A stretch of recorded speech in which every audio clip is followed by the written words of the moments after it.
Hello, everyone. Welcome to The Reason We Learn. I'm your host, Deb Philman. At The Reason We Learn, we aspire to be part of the solution. The purpose of this show is to take a good, honest, potentially painful look at the way kids are being educated. We know we can do better, and this is where we'll talk about how. Let's learn something.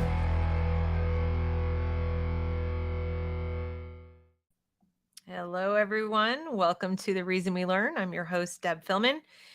So glad you're here with us. If you are new to this channel and interested in being part of the solution to our education crisis, I hope you'll subscribe to be notified when I make new content. I would like to suggest as a companion to this show, if you have not already watched it after you're done here, please go watch the show with Lynn Taylor that is posted called Meet the Human Capitalists. It will dovetail nicely with the content we're about to present, and I think you will enjoy it as well. Please also like and share this broadcast so others can benefit from the information we're about to share right now.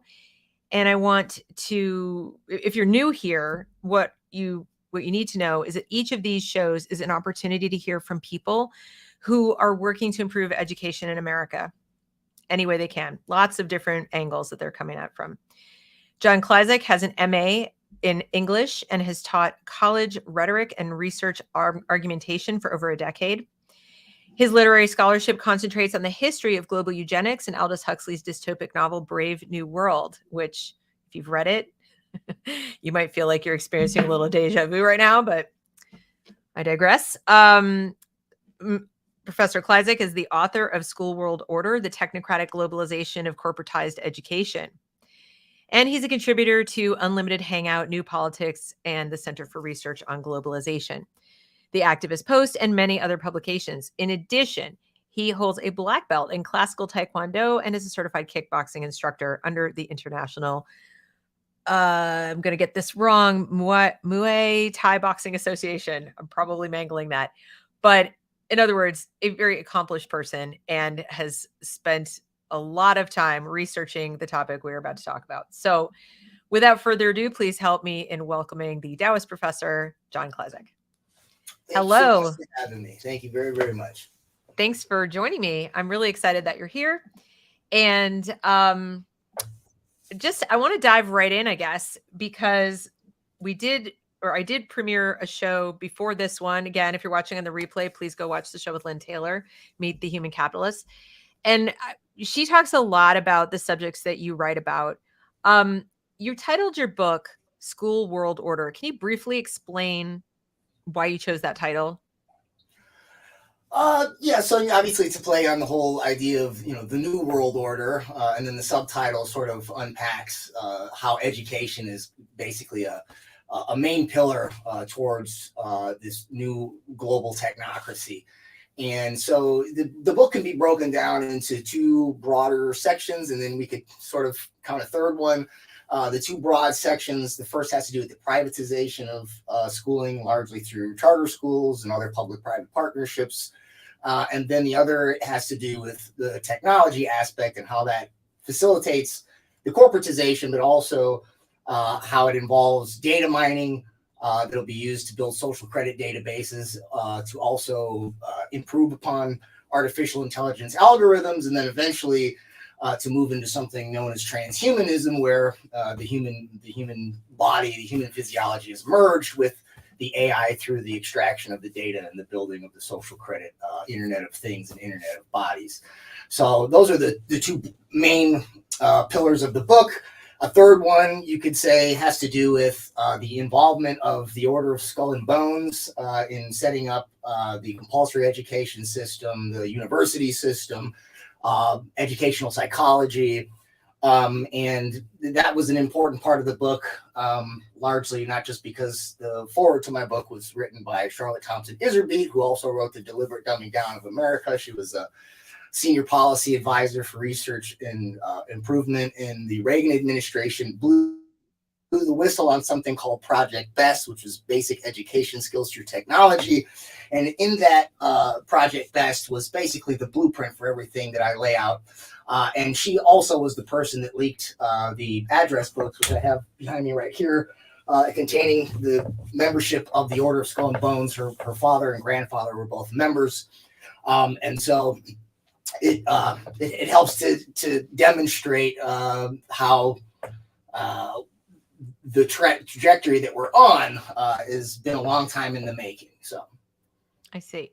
Now, one of the questions I get asked a lot is, but why? Like, who benefits from dumbing down America, really? Why would they, whoever they are who want to do it, why would they want to do it? What is the answer?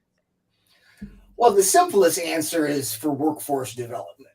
And in other words, to create worker bees that are competent enough, and you probably have talked about on your show here the whole idea of competency-based education, but I digress slightly. The whole idea here is to make workers who are competent enough to obey and perform job tasks, but not quite thinking and literate and critical enough to be able to actually ask questions as to whether or not the job tasks set before them are ethical or in their own self-interest, and certainly not to educate them to a place where they could be entrepreneurs and sort of, do their own thing in the global economy. So the simplest answer is basically for workforce development. And what about those who might say, well, but don't we want all our children to have jobs and be able to participate in the workforce? And isn't it good that people are concerning themselves with that? Well, I mean, yes. I mean, obviously, you want to have a job, but you can get a job in however many square meals a day in a prison as well, right? And so, I mean, the idea of being given some sort of a task in society, and then giving some sort of a pittance in exchange for that enables you to get your dole or whatever. That's obviously you'd rather not be entirely destitute, but the goal here is it's not there's essentially no room for upward advancement. It's not designed to make it so that you're going to be able to, as I mentioned, be an entrepreneur or sort of climb up the social ladder. The idea here is that we need to have a stable enough workforce that enables basically the mega corporations to operate smoothly. So ultimately, the workforce training is to benefit the corporations, not the workers. Interesting. And what would you say is the underlying philosophy of the people behind this? Like, what's their core worldview? Are they collectivists? Are they statists? Are they fascist? Like, what is their belief about humankind and the world that makes this appealing? Do you think? So that's a good question, and it sort of involves a weird milieu of several of the things that you've mentioned. Okay, so nowadays, depending on which political persuasion you sort of lean towards, some people look at what's now called the Great Reset, and they see this thing and they'll say, it's fascism, and then somebody else will look at it and say, that's communism, right? And there's good arguments for both, and actually there's elements of both involved. And I would say personally that technocracy is sort of it is the high-tech culmination of all of the most useful methods of corporate fascism and statist communism sort of wrapped up into a global system of public-private partnerships. But I would say that perhaps even a better way to define this new communitarian system it would be actually aristocracy. Aldous Huxley, and these are all of his nonfiction essays here. He was really big. People read that novel like it was a warning, but actually, if you read these nonfiction essays, he was a proponent of eugenics. He was a proponent of psychological engineering and behaviorist conditioning, and he literally, in several occasions, called for what he called an intellectual aristocracy. Sometimes we refer to it as a scientific aristocracy. So aristocracy is a term that comes out of Plato's Republic. It just basically means government by the best. The aristos is the best. Okay, and so it's literally a play on the Republic. So instead of having philosopher kings who rule everything, it's just move forward in future to where, now it's the technocrats, the scientists, the technicians, the big tech people, the computer programs, the AI technicians. These are sort of the new philosopher kings, and these people are effectively want to be the new aristocracy that will sit over what a new sort of caste system that is a social credit caste system that is built on the data mining of various metrics, but many of them coming from ed tech. Right. And that's a great segue into the next set of questions, which are going to be around ed tech. On this channel, I've covered, social emotional learning. We've talked about it a lot. And also school choice, which is very popular right now. People are thinking they can escape bad schools. When I say bad, I mean poor academic performing schools, schools full of violence, schools where there's too much politics that people don't like, whatever it is. And they think the escape is into these public-private partnerships through something called school choice. And I'm noticing a lot of ed tech dominating in that world as well. Like, oh, we're going to fill the need with lots of technology because there aren't enough private schools and there aren't enough teachers to do all that, right? To maintain the public system, because that's not going anywhere in the near term, and also give people vouchers or whatever to go do something else. So it seems like ed tech is going to benefit tremendously from school choice as an option. And I want parents to better understand what that means for their kids. What should they know? Yeah, so the whole, the ed tech industry in many ways sort of got its legs up through the charter schooling industry, through the public-private partnerships, through the broader branch of school, what's known as school choice. Okay, so it involves a basket of different methods of funneling public dollars to subsidize either private schools, or it could be a private corporation that operates under a public charter. That would be the charter school, public-private partnership. Could be a voucher. So basically the federal government or a state government's going to give you some money. You can take that money and you could spend it anywhere you want, at a charter school, at a private school. And then there's like education savings accounts and tax credits for tuitions, things like this. And all of these basically involve taking public dollars and then sort of in one way or another, either subsidizing or redistributing it into various private programs. In the early charter schooling industry, this is where you came up with the whole idea of online education, essentially. Right. It was the virtual charter schools, and one of the first to ever be set up. It is one of the largest today. It was set up by Bill Bennett, who was the Secretary of Education under Ronald Reagan. He was the second Secretary of Education. It was T.H. Bell before him. T.H. Bell was the one that set up Project Best. And then sort of Project Best became something called Project Slate, and it sort of got handed off to Bill Bennett. And so this is the guy that goes on to set up this virtual charter school known as K-12 Inc. And it's through these virtual charter schools, not only that you just have online learning, but this is also the main platforms where they began to pilot something known as adaptive learning courseware. And adaptive learning courseware, it's just the digital version of what B.F. Skinner came up with in his teaching machines in his book here, The Technology of Teaching. And you can see all sorts of old versions of it. They had like punch card system. They had earlier than that, they had analog systems that had like these question answer multiple choice on like a disc, and then you would rotate it through and scribe the answer. And some of them were even programmed to distribute chocolate as a reward. So remember that B.F. Skinner's whole idea is behavior is wow. Right. All of the learning is basically a reaction to environmental stimuli. So you just turn it, you take that stimuli and you sort of make it, you digitize it. Maybe you gamify it, make it, a little video game that the kids have to play to learn their competency, or it could be a video or something. But these applications have now become what's known as adaptive learning courseware. And if you look at something like Dreambox, which is a particular company that traffics in that, they explicitly trace their algorithms back to B.F. Skinner's operant conditioning, but they also highlight that those algorithms are effectively almost identical to the same types of behavioral advertising algorithms that data mine people when they're on Netflix and things like that. And so the virtual charter schooling industry is where these adaptive learning courseware have sort of gotten their beginnings.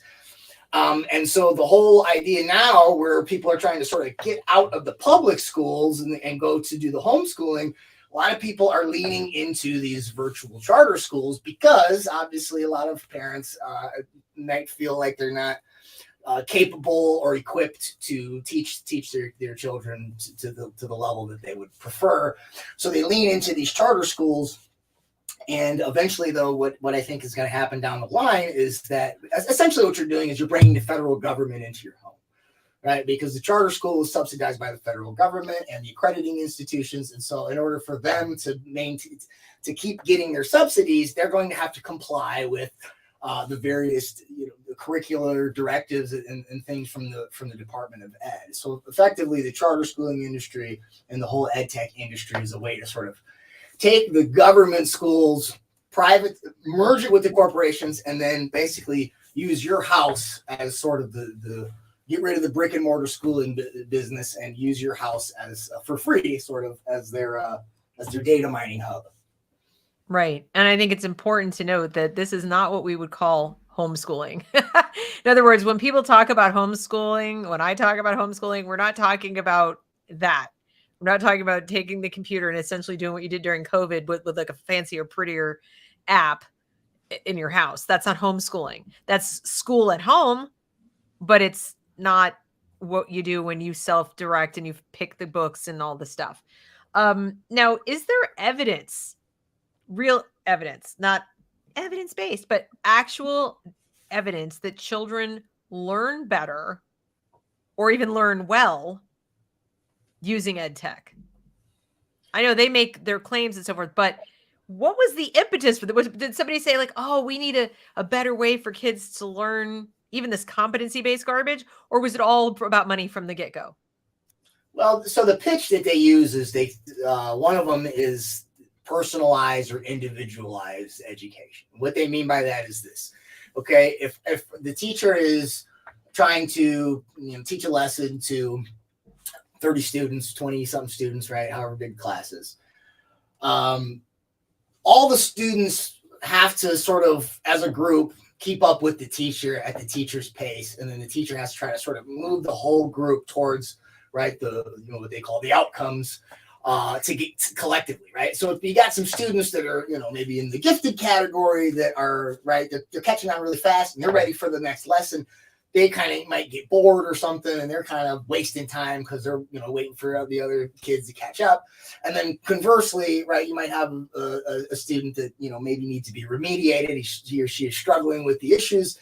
And so, the teacher doesn't have time to spend on that anymore. Like, it's like, okay, we kind of got to move forward. And then now this kid gets left behind. So with the ed tech, the pitch is that, everybody can work at their own pace. So the gifted kids can move through it faster and they can get their competency badges or their competency certificates more quickly.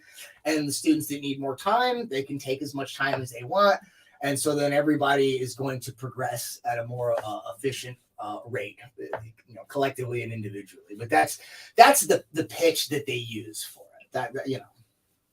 And that would be a fairly effective pitch because, I mean, even as a parent, I hear that I'm like, oh, that sounds very interesting. That sounds like a good idea.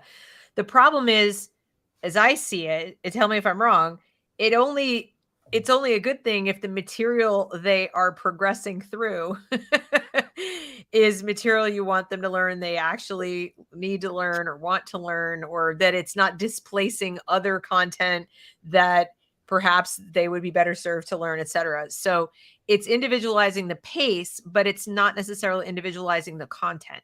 Correct. Exactly. Precisely. Right. So it's actually right. It's individualizing the pace and also the targeting of, the little human resource to get him or her to the outcome that you want in the global workforce. But it's not the student, him or herself does not get to pick the lesson, pick the career pathway, or the academic track that he or she wants to learn, right? They don't get to pick the particular literature that they want to read, so on and so forth. So, I mean, that would be a little more aptly called individualized. So yeah, no, the individualized elements of that system are coming from the person that is not the individual that it supposedly serves. Right. And I think the tragedy is that parents have been conditioned, and I'm using that word intentionally, conditioned to believe that whatever was selected by the educrats and the technocrats to be the content in those systems is what their children need. In other words, they'll even describe it that way: 21st century skills or 21st century competencies, or the information your kids need to succeed. And that almost never gets questioned. I think I can count on one hand the number of parents I've run into who, are not involved in this with me, who say, how do they know? How do they know what my kid's going to need 10 years from now or in the 21st century? How do they have any idea what the jobs are going to be? And then they'll turn around and they'll say, we don't know what the jobs are going to be. Your job may not be invented yet, but we know exactly what you need to learn for the job that hasn't been invented yet. It doesn't get questioned very much, does it? No, I mean, the one thing that they probably do know enough of to say that you're going to need some 21st century skills is that pretty much one way or another, your job is going to be at least partially mediated through some digital platform, right? So, I mean, now, how effective and efficient is that going to be? What is the platform going to look like? How are they going to evolve, right? Like, all of that is in many ways, right? I don't know what how accurate their estimates are on how all that sort of moves down the road, but they definitely know that, they would love to have you forcibly living through a computer, so they could at least ensure you that, yeah, you're going to need some computer skills in our global technocracy. Right. Now, what about some of the bigger claims that the people, the technocrats and all these folks behind, like really at the top of this, the ones who have the most money, the ones who are sitting in, Davos, for example, and saying, with the WEF and setting SDG standards and so on, that then are going to be, implemented in, gathering data from the ed tech. What about some of the grander claims that they want our kids to be sort of weeded out, in the sense that they want to, that there's a social credit system that's coming. First of all, that's the first claim. Social credit system is coming. And that secondly, part of the social credit system will be to exclude and remove and or, marginalize people who are going to question this and possibly push back on it, like reduce the role of the individual to the point where they're punitive actions taken. Yeah. So I mean, I guess there's two broad categories of data that they are sort of going to use to sort of create that caste system and sort of put people into the, compliant and politically correct categories versus sort of the incompetent or otherwise inefficient categories. And so some of those have to do with the workforce metrics and some of the particular competencies that are associated with whatever jobs the algorithms put you on in terms of what they call a career pathway. So based on, how you perform on your adaptive learning courseware, it's going to give you some sort of an algorithm, say, hey, this student's going to be really good for, job X or job Y. And so a lot of the data that's going to get tracked and is going to put you into a social credit category based on your workforce competencies. But then there's also sort of the idea of global citizenship, right? And so I guess one is to build the global workforce, and the other is to build the global citizen. And the global citizen needs to be conditioned largely to have the appropriate social, I suppose this is where the social emotional learning part comes in, right? And so basically that you should have the correct dispositions towards the collective members of society. So this means all of your woke identity categories, right? Your race, class, sex, gender, etc. And so whether or not, you are correctly woke enough, right, that will put you in another category. And these two things will effectively the sort of the workforce algorithms and the social emotional algorithms are going to put you in various categories, and one could bar you from the other, right? In other words, meaning you might have really good workforce scores on your adaptive learning courseware, but maybe your opinions about critical race theory or gender theory or something like that does not align with what they feel a good global citizen should have, and so that is going to that's going to impede your ability to get that job that your career pathway sort of puts you on. And then a third category that is sort of branches out from these sort of the social emotional woke data mining ultimately comes down to mental health, right? And so effectively,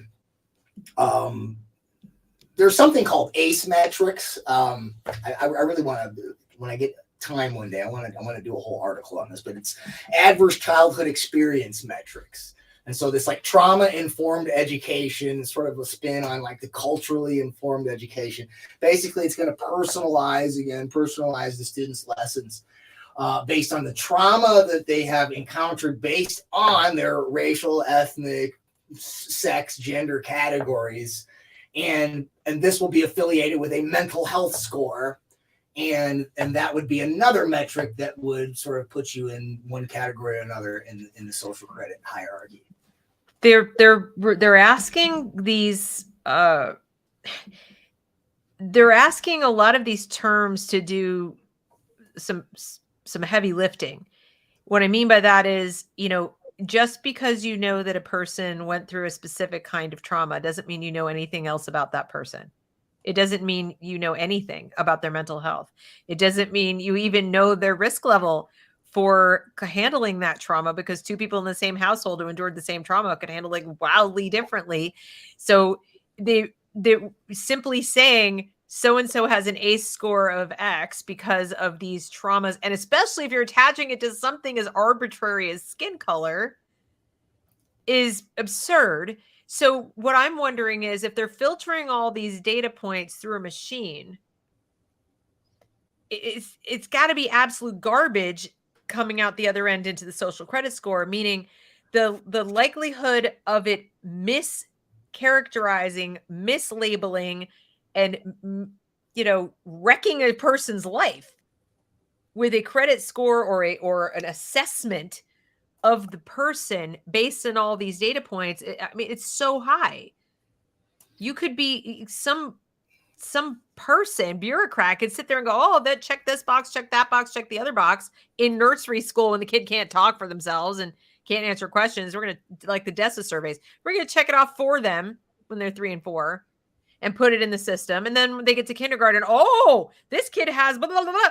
Oh yeah, now I'm going to check off a bunch of other boxes. So by the time this kid is even old enough to speak and hold a pencil to check boxes on their own, they've had so many adults who are not the sharpest tools in the shed in the first place. Sorry, but they're not checking so many boxes that have been fed into so many algorithms. This kid's lot is cast before he's even in first grade. Am I crazy? It sounds like that's. Yeah, you're correct. I mean, now what they would like to say is that so there's a whole host of biofeedback wearables that are supposed to give them further insight into the social emotional metrics that they first correlate with their race, class, gender, sexuality.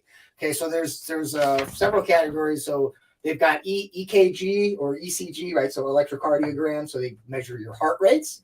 They've got some that EEGs measure your brain waves, like one called BrainCo. The EKG or the ECG, one is called HeartMath. Okay, it's a big new age thing that I've written about. It's in my book, but I also wrote a whole article about how it's really big in the new age movement. Then they have GSR or galvanic skin response bracelets, and so basically through skin conductivity, these metrics are supposed to be able to infer the intensity of the other metrics that you can get from the brain waves, EEGs, or the heart rate, and then of course the facial recognition algorithms, and they can break them down into. When does phrenology enter the picture, and palm reading, and how about astrology while we're at it, and numerology, and maybe some crystals and a reading with some tea leaves? Are we going to read the guts of some rodents while we're at it? I mean, what the? Well, what's funny is psychotic. If you just put in a search engine, put in artificial intelligence and physiognomy being like, so phrenology, right, had to do with the bumps on the skull, and it had to see, how smart you were, what social emotional issues you had based on bumps. Physiognomy had to do with, well, the whole body type, but largely the facial features, like the eyes and nose and sort of the spacing and things like that. If you search, and it's big in the academic journals too, but just search physiognomy art. There's a whole huge movement where they're basically trying to bring back physiognomy, because they've got all these metrics that show that, like, based on whatever categories they've identified in these facial features, that this person will have this social issue or this emotional issue. They'll be inclined towards, whatever it might be, I just want to build a time machine and go back to, like, I don't know, the Enlightenment, and just to hang out and live the rest of whatever's left of my life. I just want to go live in wherever John Locke is. That's where I want to go. This is insane.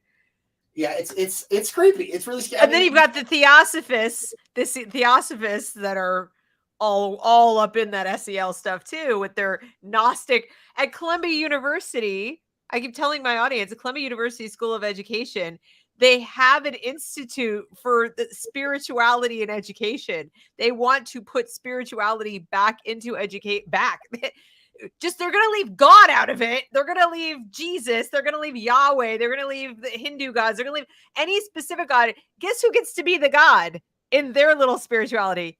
You do. Because that's not creepy at all either.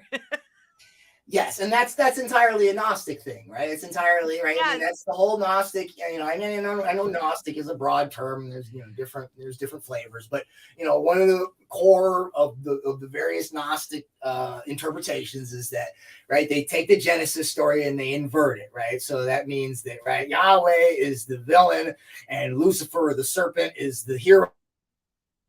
And it was the Garden of Eden was not a paradise, it was a prison, and that it was Lucifer who provided the knowledge, the fruit of knowledge that enabled Adam and Eve, like a Prometheus character, Lucifer, to give that fire or knowledge to the God's creation, and then they were able to free themselves from the prison. Well, if you just take the idea of, right, this, and in the Bible, it's right, things have been awesome ever since. But this is exactly right. I mean, look, what's the symbol for Apple or Macintosh, right? It's a fruit apple with the bite taken out of it. And this is they frequently use these types of metaphors in the transhumanist movement. So the whole, I mean, if people like Yuval Noah Harari, the way of the future, Church of Artificial Intelligence. All these various, Larry Page and Sergey Brin said they want to be the mind of God. Kurzweil said he's going to become God-like when they get the brain-computer interfaces. This is entirely a Gnostic narrative that is used to drive the whole ed tech into the transhumanist movement. I don't know that I've thought about it a lot. I don't think they really intend.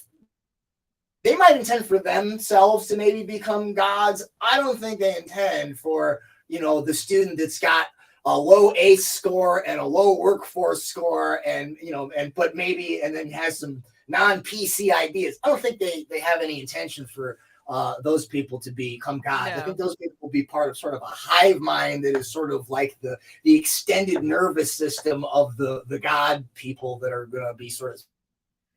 I just want to know, who are they going to build their bridges, fly their airplanes, and do their brain surgery?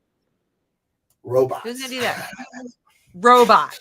Well, who's going to build, program, and take care of the robots if everybody's just a drone? There's only so many drones you can have and still have a functioning society.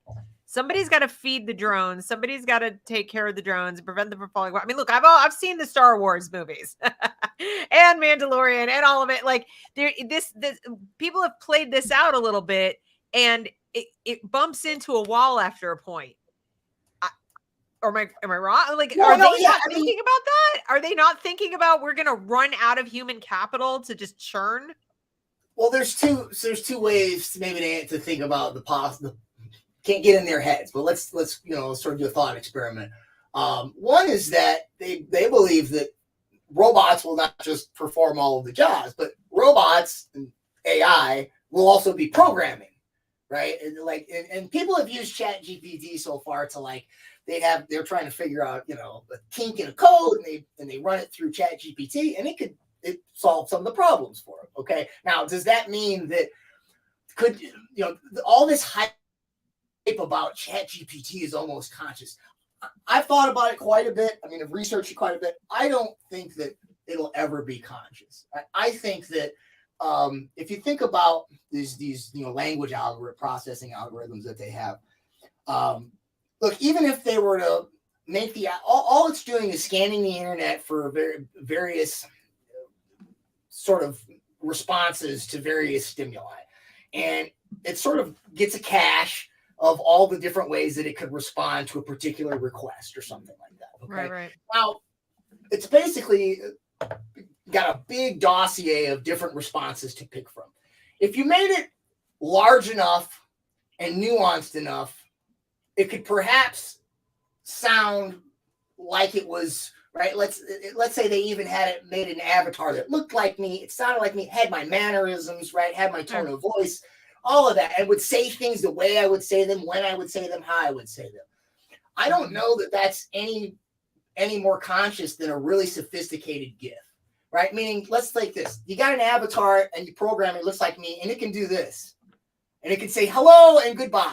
And then you add some more language, conversational phrases, and you add some more gestures, right? And you add them and keep adding them until, again, right, it can pull from them. It's got such a wide base that it almost looks organic. It almost looks, but it's not, right? Like at what point does the complexity of various predetermined responses all of a sudden spark the self-awareness of an I? I don't think that will ever occur. I think they want us to believe that it will, so that we will defer our decision-making to the AI.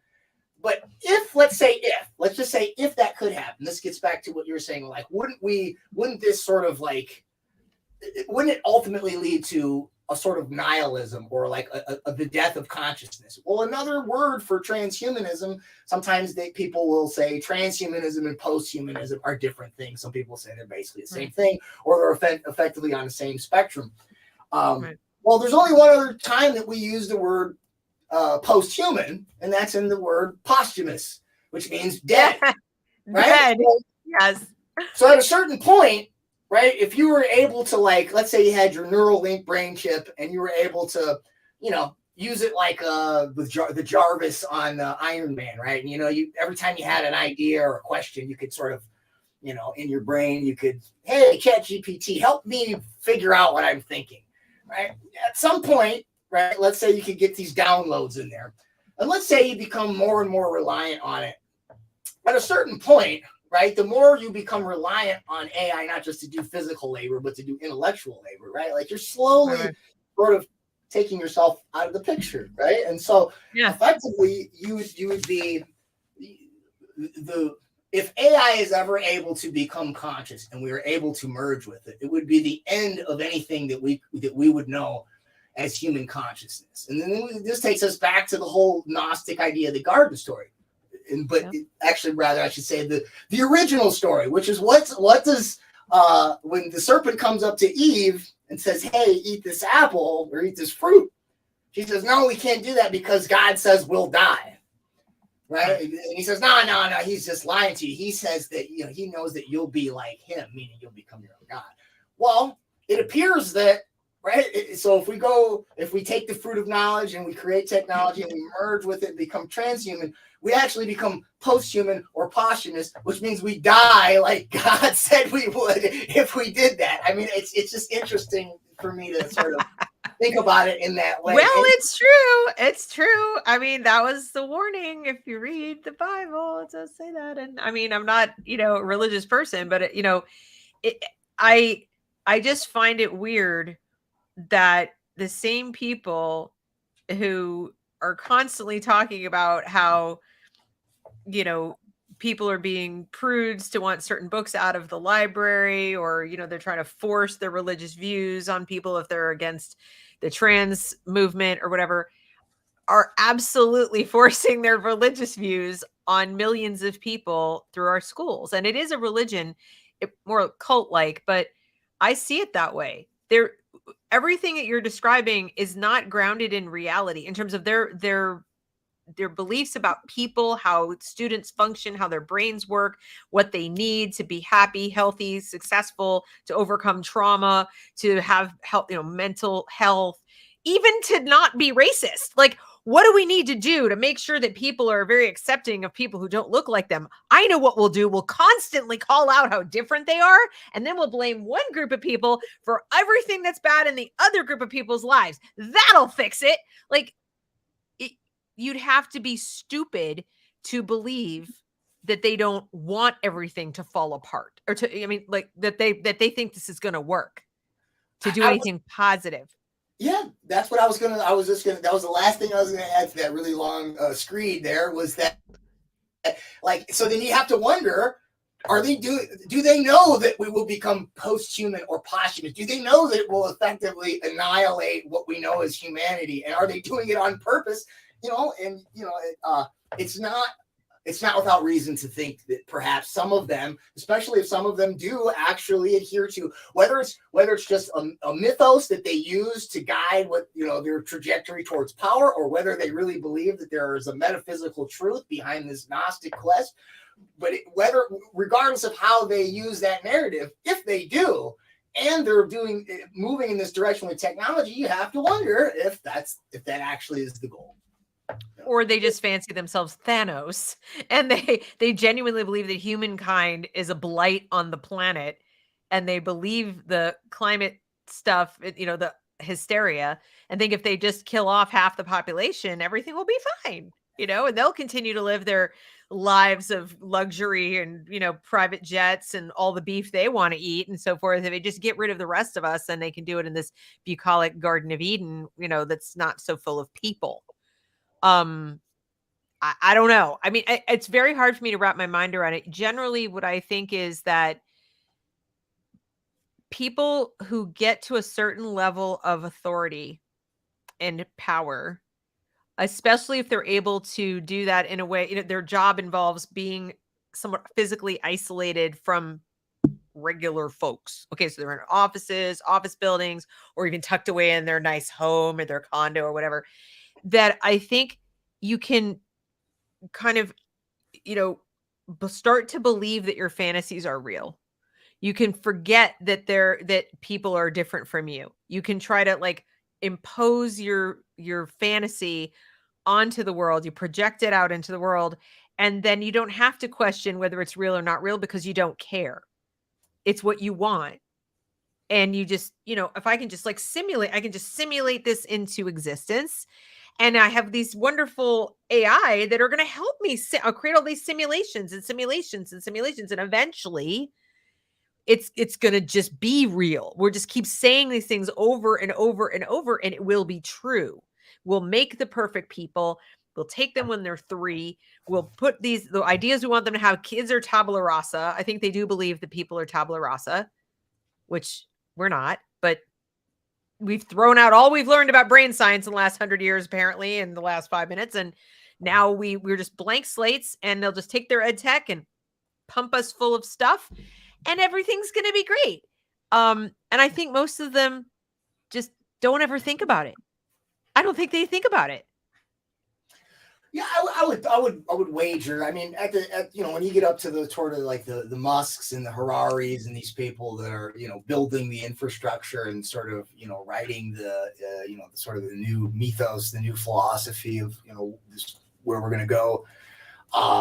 they probably have a much better idea of it. But if you just talk about the average person, that's the average programmer or the average bureaucrat, yeah, I don't think. I mean, I'll speak anecdotally from my own experience in academia, and especially over the last few years with all the lockdown stuff. I mean, one of the things that was one of the most frightening and disturbing phenomena to me was it wasn't so much that there was nobody in any of the departments where I worked that were like, "Whoa, what are we doing?" Like that expressly was like, let's think, how quickly we just push all this forward. There was no questions asked. I was able to. I'm an adjunct. Okay, for people that don't know, it means I'm not tenured, and it means very low on the totem pole for the most part.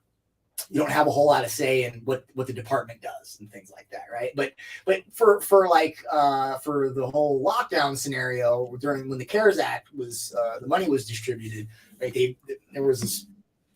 People were upset that there wasn't any adjuncts, and there was like no teachers on the board that was deciding how we're going to spend this money, and so some people were upset, and I politely just was like, well, I kind of agreed, but I also shared some stuff that I not the articles that I'd written. I don't I try to keep a buffer there, but I took some of the research on some of the new federal regulations and I showed them. I'm like, oh, you seem like you know a little bit. Why don't you be the adjunct guy? And I'm like, sure. And so this is my impression or euphemism of like the meeting. So we were supposed to either prepare or propose various uses for the money on because most of it was supposed to be used for distance learning technology, and the rest was like PPE and stuff. And so people would bring in their proposals, and it was just like, well, I like your proposal. I like your proposal. Well, yours is a good. Like I was the only person that was like, I mean, I always was diplomatic, like more. I need to know more. What's the privacy statement on this thing? Like, what's the data on the efficacy for it? Do we know that it actually does what it purports to do? Like, and I would, and so it was either a no, but everybody else, like anytime I would bring stuff up, it was just like, there were many meetings that ended early. They got high scores in their SEL class. The stuff though, I bet they're all very agreeable. Everybody loves everybody else's idea. Your idea is awesome. No, your idea is awesome. Oh my God. This is, I so relate to this because I am always the you in every situation. I've just learned over the years to keep my mouth shut. And then if somebody directly asks me like, Deb, what do you think? Then I might be like, well, there's no benefit anymore. There's no benefit in these kind of group meetings, whatever your job is, whether you're working in a school or you're working in private sector, it doesn't matter. If you're the person and you start noticing everyone else just being agreeable and not asking any hard questions or not really picking at anything, or just everybody's like praising and stroking everybody, there's no benefit to you speaking up anymore. So unfortunately, I mean, there's no personal benefit to it. And selfishly, I just keep my mouth shut. And it's a rare thing that I'll actually speak out and speak my mind. And then lately when I do, I feel like I've broken like 1,000 rules. When I speak up and say something like forcefully, like, no, I disagree, and this is what I think, I then have to spend the next 2 or 3 hours like trying not to overthink it, because my brain's going, oh, you're in trouble now. Oh boy, are you in trouble now? You are not agreeable. You are not, doing things by the book and being a team player, and you're rude and you're this and you're that. And I'm like, no, I was just disagreeing. I was asking a hard question. I was holding somebody accountable for something, but we're not allowed to do that anymore. We're not allowed. The new person, the new breed of human that they want is the person who's always, yeah, everything's awesome. Whatever you want, it's good. Yeah, that's what they want. All that was missing from those types of meetings, or those in particular, was basically a heart math wearable. And look, I've written about it. They use them in business meetings to create what they call way. Yes, to create what they call heart coherence. So before you all right? So let's say the head of the board. Oh, or I'm out. chair, I'm out. If I ever work someplace and they go, here, strap on an EKG and we're going to check your heart rate as people are speaking. And then we're going to evaluate if you're in the right heart culture or the heart. I'm like, I'm out. I'll be in the unemployment line. I want to get an EBT card. I will eat bugs before I do that. There's no bugs. Yeah, well, I mean, no. It's supposed to, like, so think about it, right? Like, there's already all this peer pressure, right? Like, you feel it, and I do too, because it's like, I know I'm the only one that's going to say it, right? And I'm, I mean, I've got a master's in rhetoric, but growing up, I mean, before I learned any rhetoric, I was, it's very crass and it could be very blunt and very stubborn and like very, I'm pretty good. I remember when I was really little, my grandma said, you should be a lawyer, because I would argue with her and I would be like argue her into a corner where she would like, okay, you got me here. Like, but that's people so don't like that, right? Like even if you're not, you come off adversarial, even if you're not trying to. So you first thing you do is you don't want to say abrasive. The word is abrasive. Abrasive, right. Argumentative, right. All these words. And what's so funny to me is that people have lost they've lost the power of discernment. They don't know how to, for all this social and emotional learning and supposed social awareness and heart garbage and empathy and all the stuff they talk about. I find that more and more people have lost the ability to read micro expressions and to look at the total context of a situation and to see, like a given, conversation as the given conversation, not a reflection on the person's entire character. It's like there's no ability to use that level of thinking where you're not just at the level one. Most people I meet are level one thinking. That's it. We're done. We're done. Yeah. Maybe you meet another tiny percentage. They can go to level 2. Yay. But the number of people who can go all the way to 3 and branch out and, Yeah. Well, and when we're talking about these types of dynamics, like, group dynamics, business dynamics, where you have to negotiate or right where there's an executive decision that needs to be made. And, maybe you're the one that's got a question about whether we should, obviously rhetoric comes into play here. And it's, when well, first of all, let me tell you, embarrassingly so, that I got all the way through high school and much of college didn't have any rhetoric. Okay. I mean, I got the whole language learning and all that type of stuff. And in many ways, I learned the rhetoric. In, when I was doing my graduate assistance. So it gave me a TA, and that was largely how I learned it. And even people that teach rhetoric now, I've come to find, when I'm tutoring a student that's got another instructor, I always have to add, it's a rhetorical analysis. They come with the assignment sheet, and I have to ask them. I go, you got to analyze ethos, logos, pathos, and most of the time they're like, what's that? And I'm like, so they didn't mention it at all. So let me see your assignment sheet. Which are like, okay. So what a lot of them do probably got something to do with this aversion to anything Western and classical, right? And that is they get rid of ethos, logos, pathos, and kairos, and they focus on audience, tone, formatting, right? These are which are rhetorical elements, but they relate to. Most of the ones that I mentioned relate to ethos. Okay. Well, right. When I teach it, I put, do a little triangle, I make a pyramid, and I put the logos at the top, right? The logic, regardless of whatever moves you emotionally in terms of pathos, regardless of how much you trust this person in terms of ethos, their character, credibility, what should sway you to agree with this person is their logos, is whether or not the logic of what they say is true. It could be a jerk, and they could, not be a nice person. They could tell it to you in a way that is very offensive. Doesn't change the fact that it's true, right? And I think this is sort of what you were talking about, like where, if you're the person that's saying the unpopular thing, well, now all people focus on is their emotional feelings and reaction. They characterize you as the other, and don't listen to anything you had to say in terms of logos. When it should be I don't like your tone. They don't like your tone. They will hone in on your tone, and your tone is offensive, and your tone is this. Meanwhile, and it never fails. It never fails. 100% of the time, you could draw a circle. The people who get easily offended by tone, who are easily butthurt because you challenge their authority, and the people who think nothing of undermining you, going behind your back, to going out of their way to make sure that you can't really completely succeed at your job. A circle.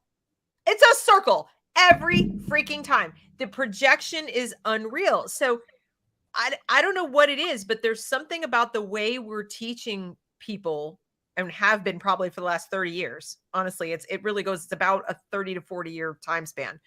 There's something about the way that people have been taught to interact with others in an academic setting, in a work setting, and any kind of a setting where you're with other people. And I think it really starts in school. It really does. But it goes into the ed tech, because I think they take the same like rhetoric and ethics and whatever into the tech in terms of what they prioritize. And we've got people who come out who are, it's like, that's all that matters. The quality of the output in the end, the quality of the dedication of the person, all these other doesn't matter. Doesn't matter. Did you kiss the right butt the right way? And are you agreeable? Are you basically a good little soldier? Yeah. Good little team player? Yeah. And what it also, at the end of the day, what happens is that not just in the realm of obedience in the workforce or in the bureaucracy, but like think of social media and the public discourse. There's so much more of it now because we have social media. It's right. I was never on any social media until I got my book, because I just never was. If you want to call me. I'm spending any extra time on the computer. And then it was like, okay, well, I got to find a way to, get this out here. Sure. And so I got a Twitter finally. And I'm like, this is how people talk on social media? Like, this is like, y'all realize, like, it's not like, you and your rowdy friends at a private, club or something and it all stays there and you guys are just being crass or whatever. Like, you just said that publicly and permanently, and the entire discourse revolves around ad hominems and emotional, responses. And the end result is such that we have the chaos that we have, which enables the government or the big tech companies to come in and police you. Because if all we're doing is, if nobody's listening to the logos or the logic that anybody's saying, all they're doing is going, you're this type of character and I feel this way about it.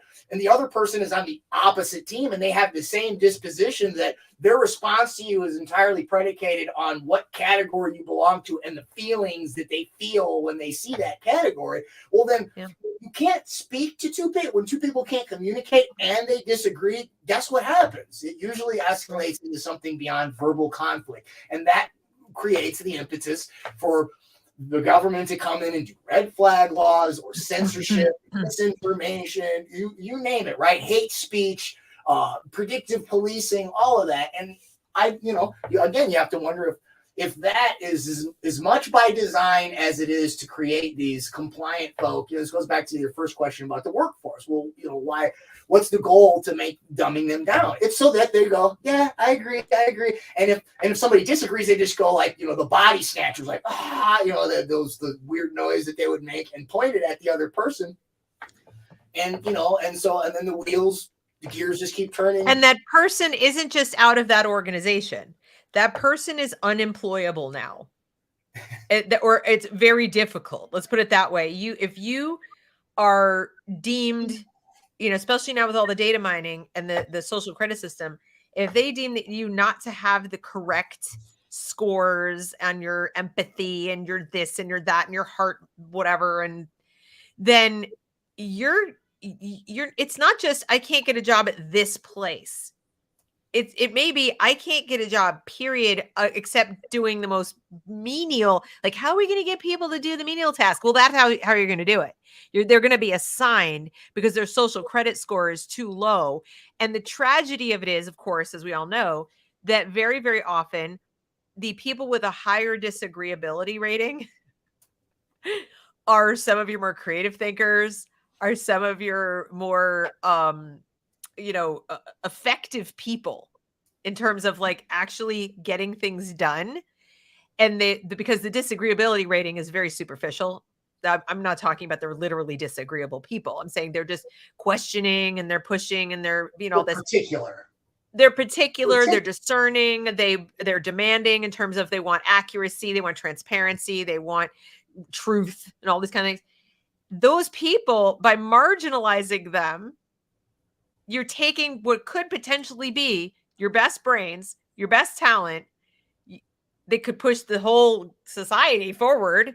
I shudder to think what we've lost in terms of human progress. I don't want to think about it. Not AI progress, human progress. And they're putting them down like, hey, you go dig the ditches now. Because all the nice people are going to be up here with us tapping away on our keyboards and whatever it is that they do. And I'm already seeing that. So people say, well, this is some far off sci-fi thing. I'm like, no, it's already here. It's already here. Oh, you're too rambunctious in school. Take a pill. Yeah. You have oppositional defiant disorder. You have this kind of personality, that kind of personality. It's already here. I saw this in the email today. I've been seeing them more and more frequently. I started to see it right before lockdowns, where they kept having all these emails like the wellness center, the wellness app. They what was it, Talkspace? They were trying to get the students on Talkspace. Now they got it, the wellness center. They're using HeartMath. They're using HeartMath at one of them. And they said, and then the most recent email, I forget what the program was, but it was based on, apparently there's a new Illinois mental health law for the schools. I just looked it up today. I can't remember the name of it, but it's a whole, it stipulates that the public schooling institutions have to have various arrangements of public-private partnerships with various mental health facilities. And I forgot where I was going with that. I'm sorry. I started, but I mean, they're turning the schools into mental health facilities.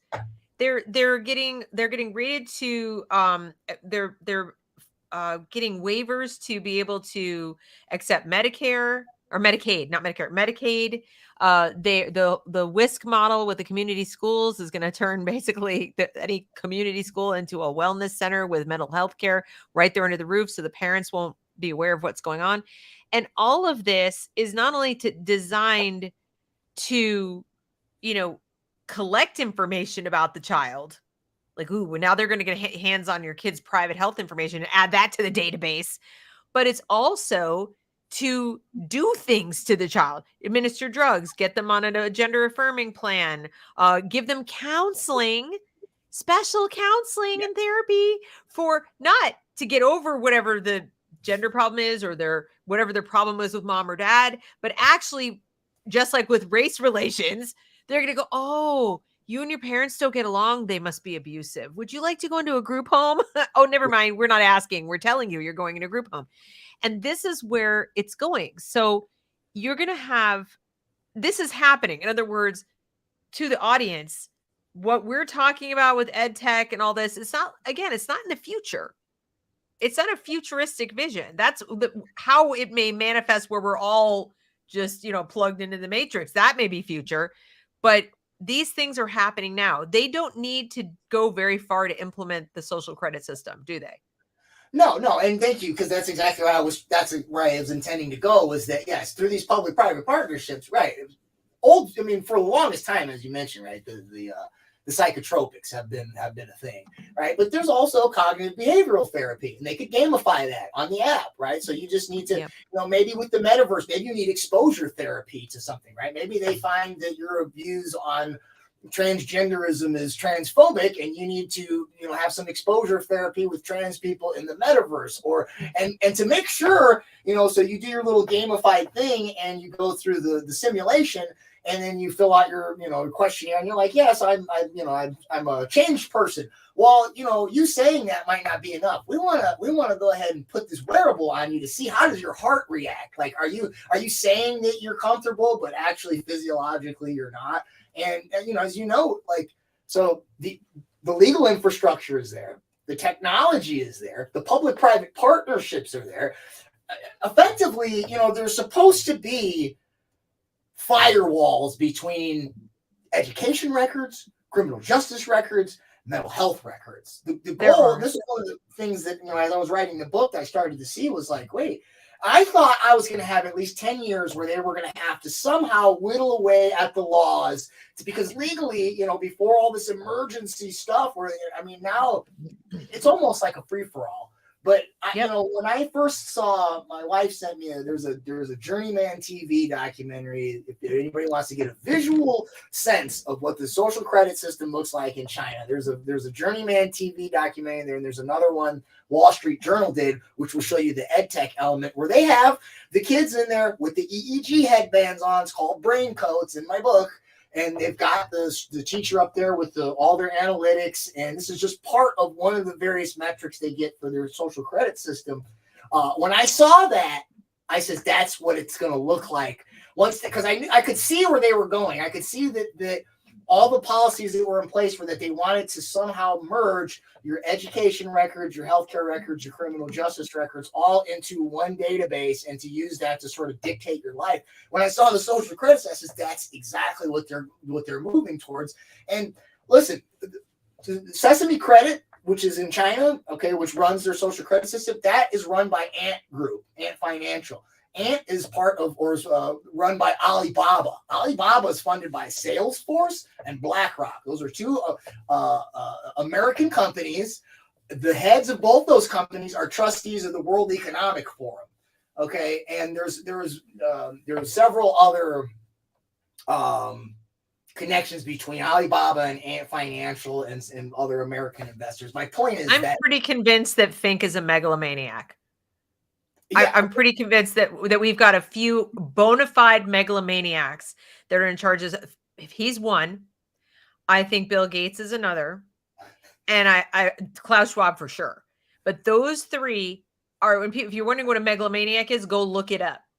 But I don't think it's hyperbolic to say that I believe they absolutely are megalomaniacs, like movie Bond villain level megalomaniacs.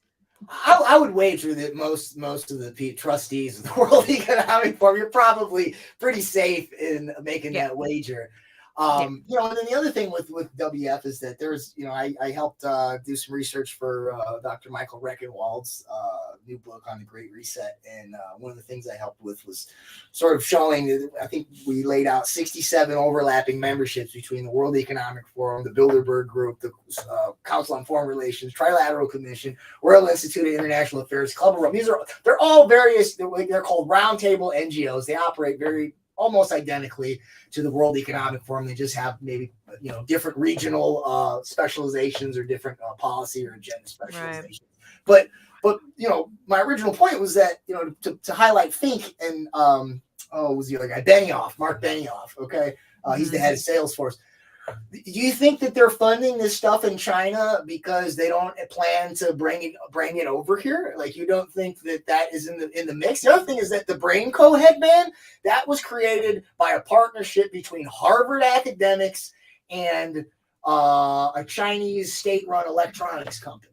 So what I'm getting at is that, right, sort of China is ahead of us in terms of the whole social credit system. But the financial tentacles, the strings come back here. And, in the meantime, we've largely had the infrastructure. All we need is certain legal green lights to allow sort of the full aggregation of data. And that's where the push for digital ID comes in, right? This ID for ID 2020, where they want to basically instead of having, your cognitive behavioral metrics on your LMS, your learning management system dashboard, and then your biofeedback social emotional algorithms on some cloud-based app that's connected to your wearable, and then having to go through another third-party database to aggregate it. The end goal that they want is a digital ID, ideally on a blockchain, that aggregates all that stuff together, that will permit or restrict your access, not just to jobs and education, but just the public square broadly and any commercial services. So you're talking transportation, healthcare, housing, medicine. Yeah, food. we don't even need to have prisons anymore. You don't need to have a prison. There's nowhere for you to go. You literally will have no shelter, no food, no medicine, no nothing, unless you check yourself into that building right over there. That's the only building where your little digital ID will open the door. Every other door is locked to you. You can't go to a restaurant. You can't go to a store. You can't go anywhere. You try and you get, I don't know, it won't open, and or you get electric shock. There you go. That's all. We don't even have a prison. That's the home for useless wanderers. We're not going to kill you. Just go over there. The door will open. Yeah, and there's some gruel in a bowl. That is, I surmise that is ultimately the goal behind the whole defund the police movement, right? And so I think it's sort of like you've got these two. We've got the scenario we have right now ever since lockdowns and sort of all the riots that have ensued since.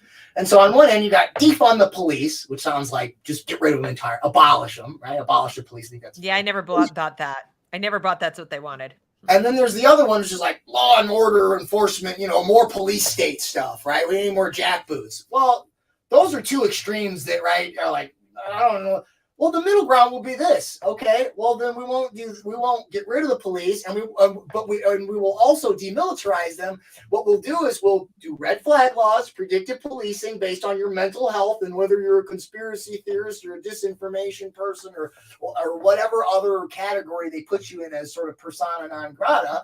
And this gets us back into what I was talking about with conflating your ed tech data, your workforce data, your politics online with your mental health status in a way that enables them to basically look at little Billy's essay that he wrote, and maybe he needs to go and have some cognitive behavioral therapy because he's on the mental health track to become a juvenile delinquent and possibly a criminal. That was the impetus for who's the VP, the vice president lady, Kamala Harris, right? She was arresting people.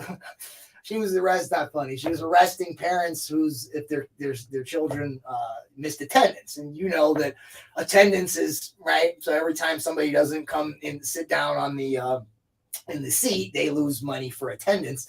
And so the bill is there to make it so that the schools and the state can make more money.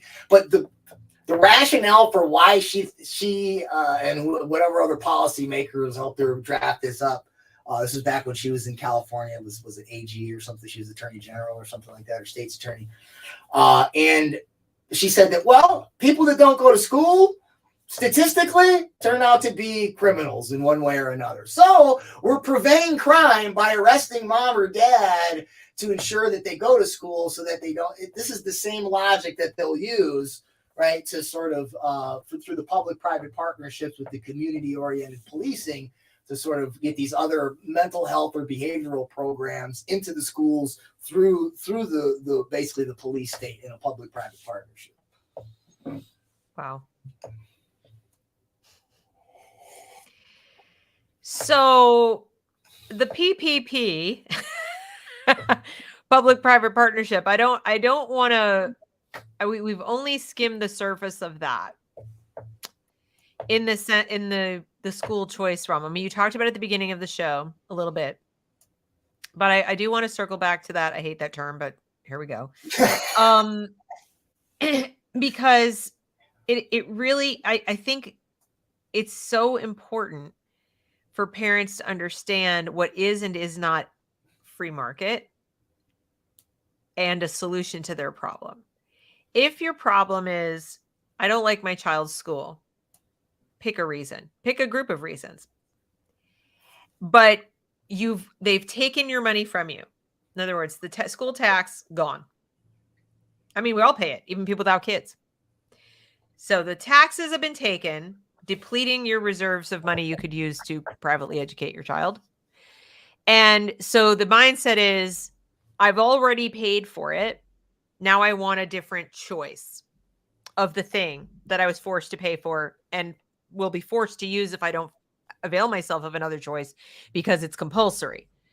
So I'm trying to get across to people that simply shifting the dollars to a different recipient within this same ecosystem, and it is the same ecosystem, right? It's still the government's ecosystem. Am I correct in that statement? You're correct. I mean, you're correct. Okay. Yeah, effectively, yeah. I mean, even at the private schools that before they take the federal dollar are not part of that system. As soon as they take the dollars, they're part of the system. If they're accredited, though, they're already part of the system, even if they're not taking the dollars. Correct.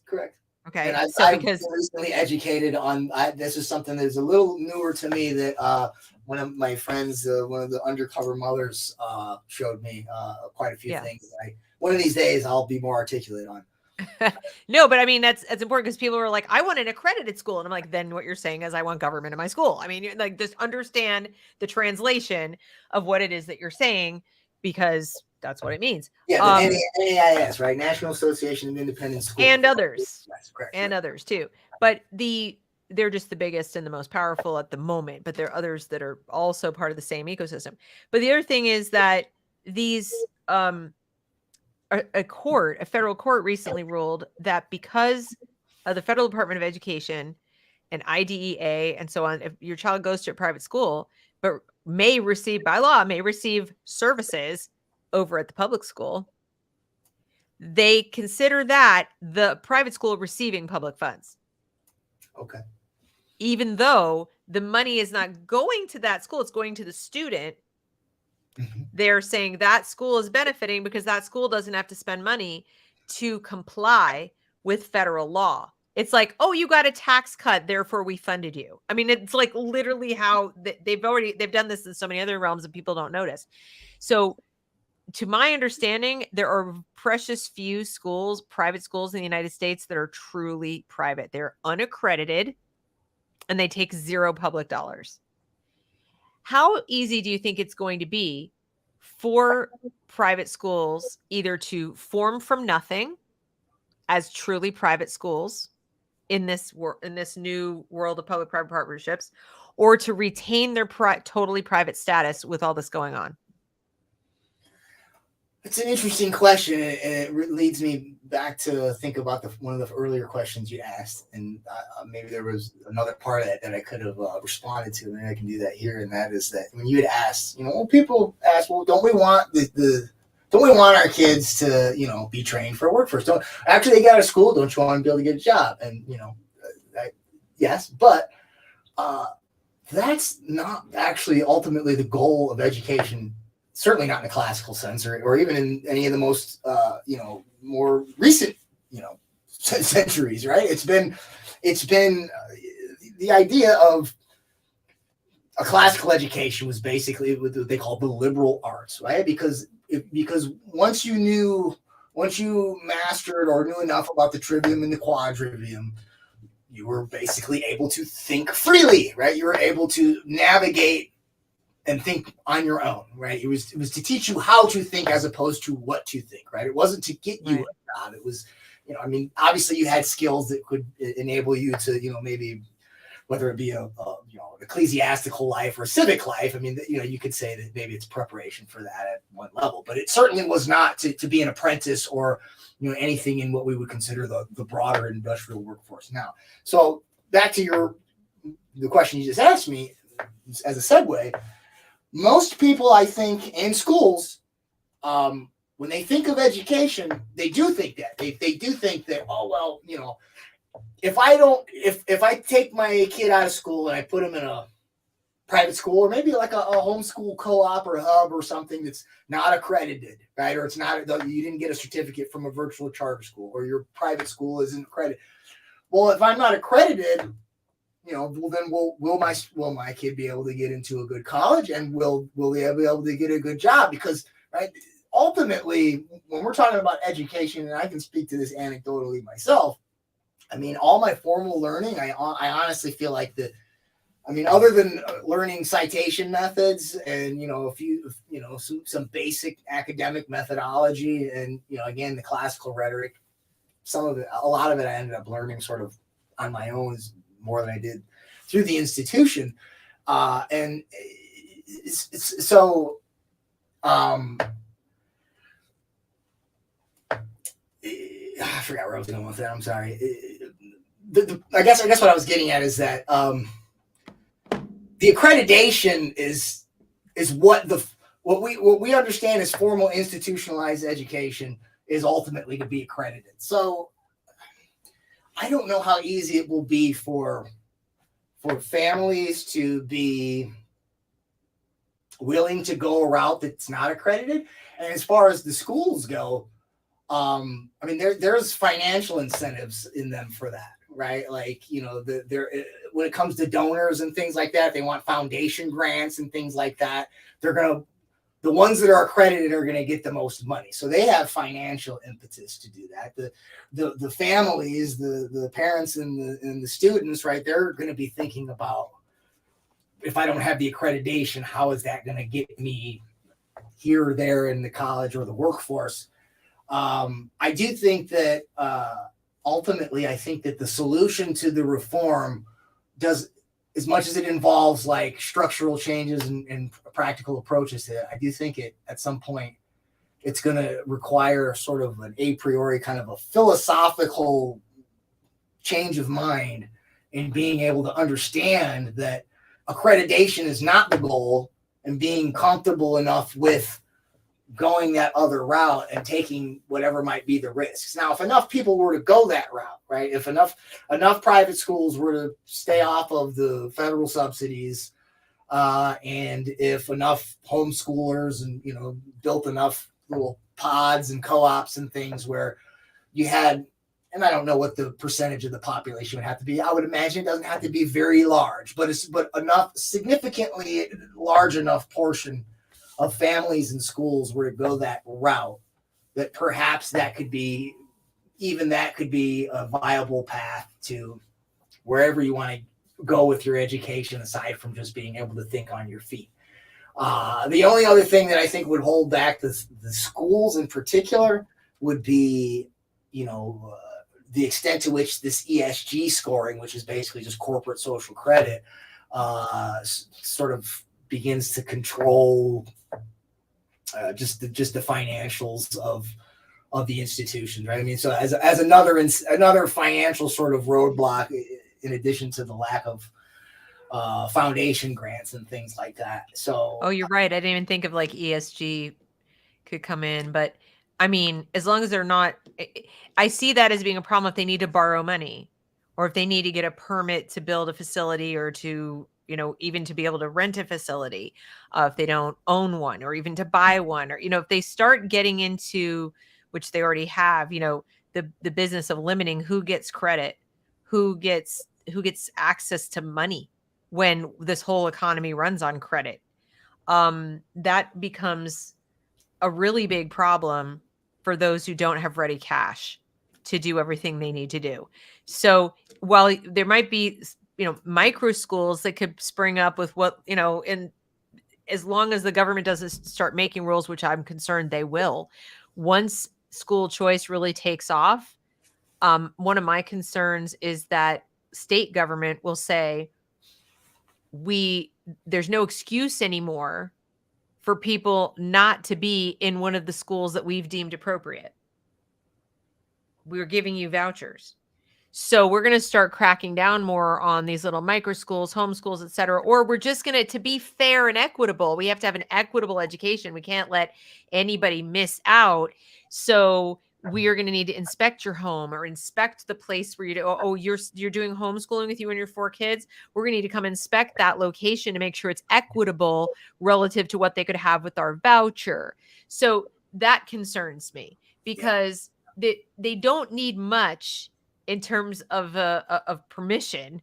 or, to give themselves permission to do things like that. And I've been trying to explain to people that once you go forward with the premise that these dollars need to be spent and given to everybody in any particular means, and that you're inviting the government into your home, you're inviting them into all of these other decisions, because you're not just keeping the money after you earned it. They're not going, oh, you know what, keep your money, we're good. They're saying, no, we're going to keep taking it, and then we'll decide how much we're going to give you, back for this specific purpose, which we will define. And it can keep changing. We can move the goalpost tomorrow, the next day, next week, next year, depending who gets elected. We could change it some more. And I just worry that people don't really understand that implication. And given what you're telling us about social credit scores, ed tech, ESG, SDG, all of these goals for making sure that our children are specific kind of worker bees, I don't think they're going to just go, oh, go be free, do whatever education you want, here's the money. No, that doesn't go together. No. And then the other part is, 100% to everything you said. And then there's that's on the federal government's arm, their subsidies. Well, I envision, down the pipe, I envision that first there'll be a sort of a lax period to get people into the voucher system and to bring at the state level, for sure. They're like, oh yeah, come on in, it's great. I mean, think about the way the internet was and social media and video platforming and stuff, first 10 years of it, roughly. Right? I mean, you could monetize anything. You could, there was no deplatforming, all that, everybody, and if you got in on it during that sort of, I don't want to say wild west, but sort of this more, libertarian kind of, open market, scenario, you probably did, probably made a niche for yourself during that phase. Last couple of years, you might have got all got everything that you ever did wiped off the internet and debanked and things like that. I think it will be sort of similar, right? So right now, if you turn on anything right of center as far as news, and they want to talk about education, what is it? It's the unions, CRT, transgender. You hear them say anything about any of the ed tech data stuff? None of them say anything about it. And in the meantime, the other thing they say is, well, you don't want the woke stuff, you don't want the transgender stuff, you don't want CRT. School choice is the answer. And early on in the early phases, I think that, you'll be able to go to a virtual charter school and more or less might not have a lot of that stuff in it, or you might be able to, opt out in terms of the curriculum. But moving down the pipe, as they start to lock down on that, the next thing that happens is then the government will start to maybe your voucher's only going to cover so much.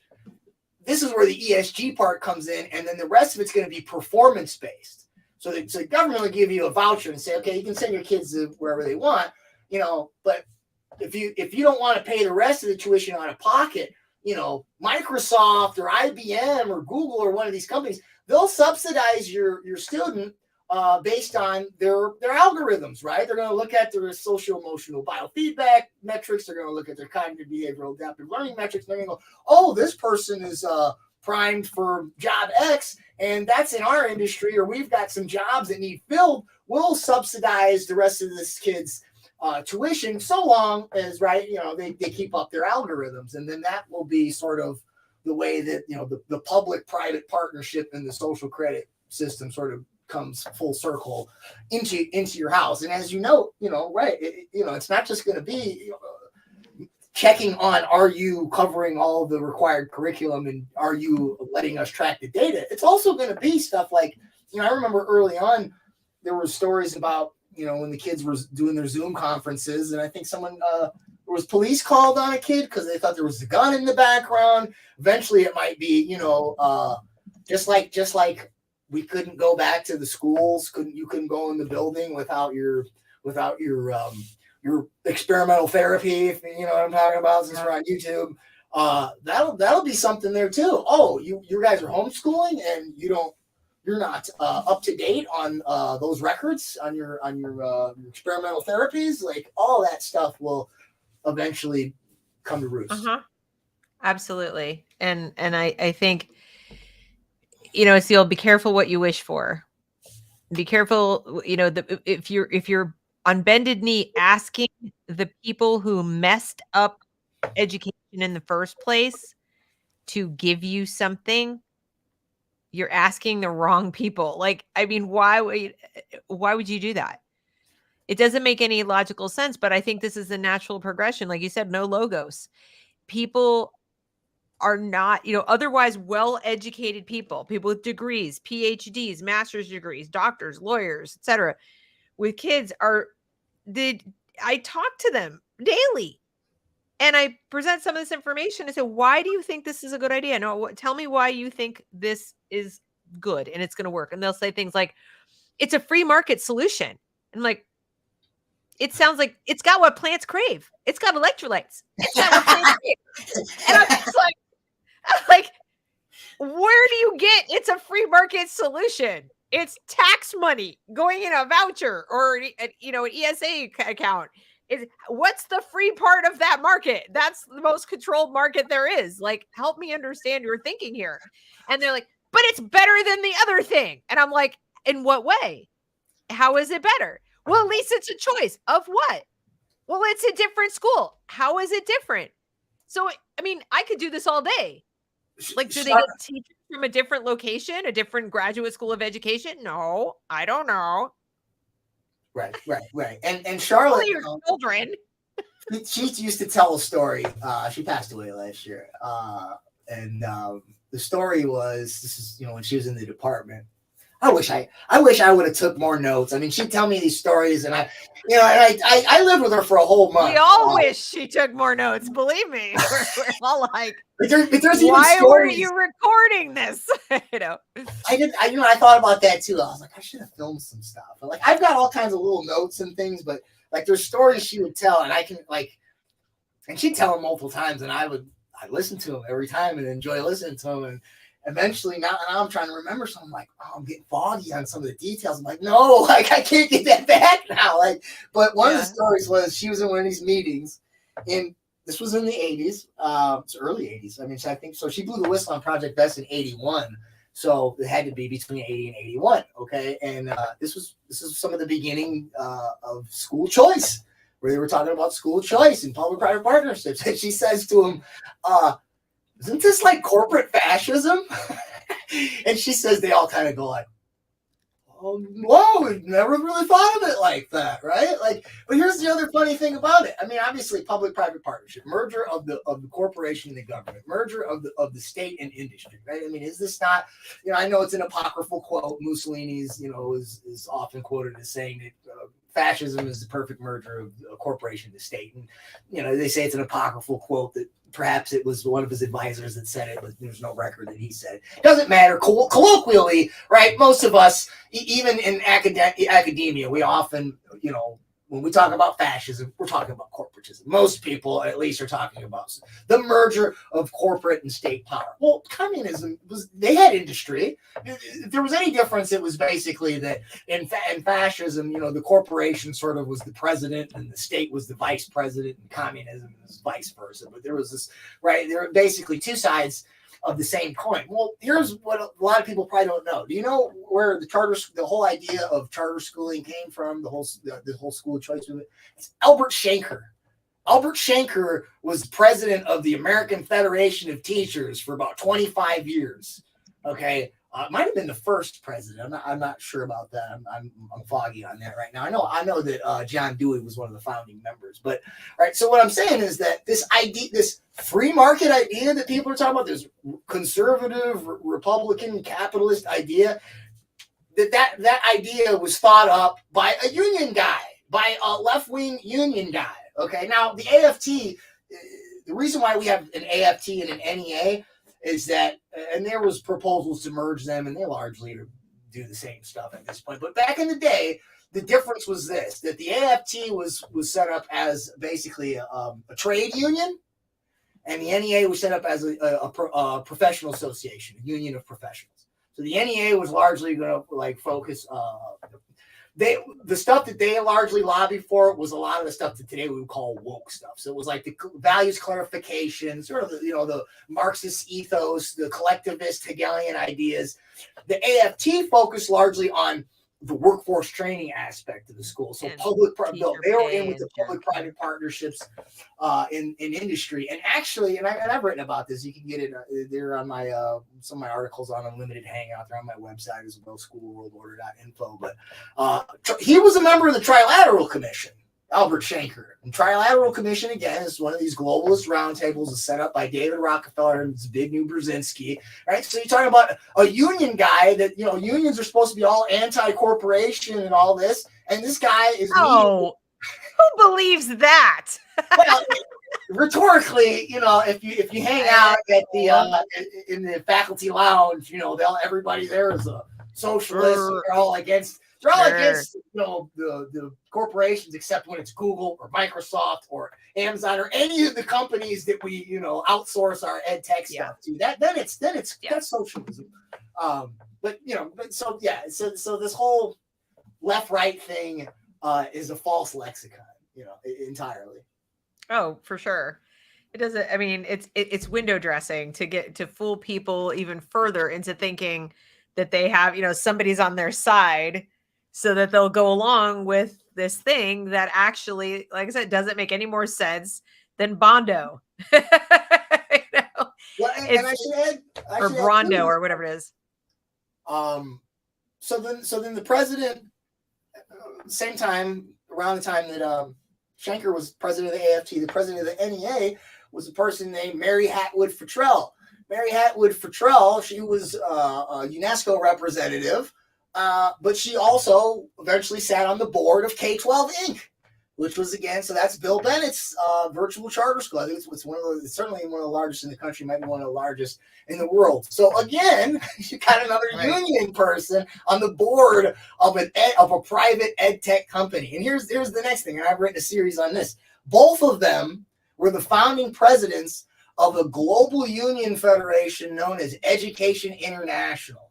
It's a global union that partners with, I can't remember the number, but it's many, many thousands of affiliate, state or national unions with hundreds of thousands, maybe millions of professional teachers and paraprofessionals in education system are sort of their constituents. But the kicker is that there's at least 5 of them that I pulled out that that are part of the World Economic Forum.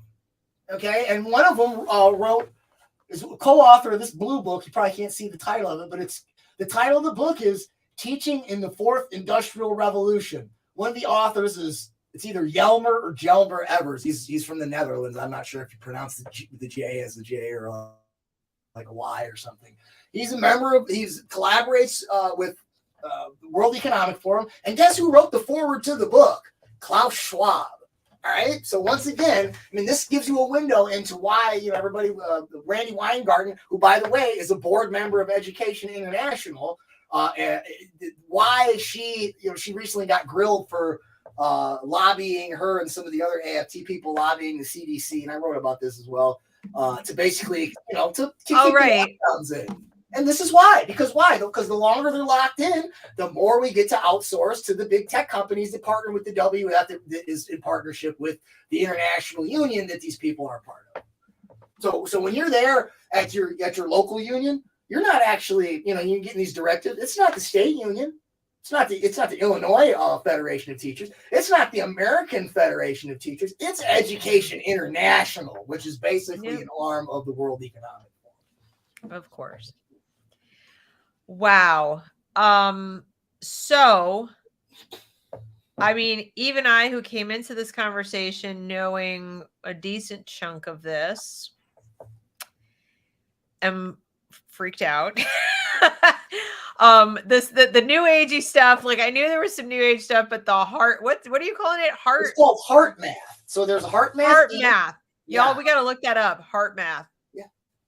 And look, if you're at a school, anybody in the audience that's listening, if you're at a school, maybe just ask around or just maybe do like a search on the website of the school. I would guess that it's Look, I wrote about it. I didn't realize I wrote about it in my book. So HeartMath, it's a company. Oh my God. They sell this at Walmart. Yeah, it's very popular. Sell this, you guys. This is like a thing you could just go to Walmart and buy.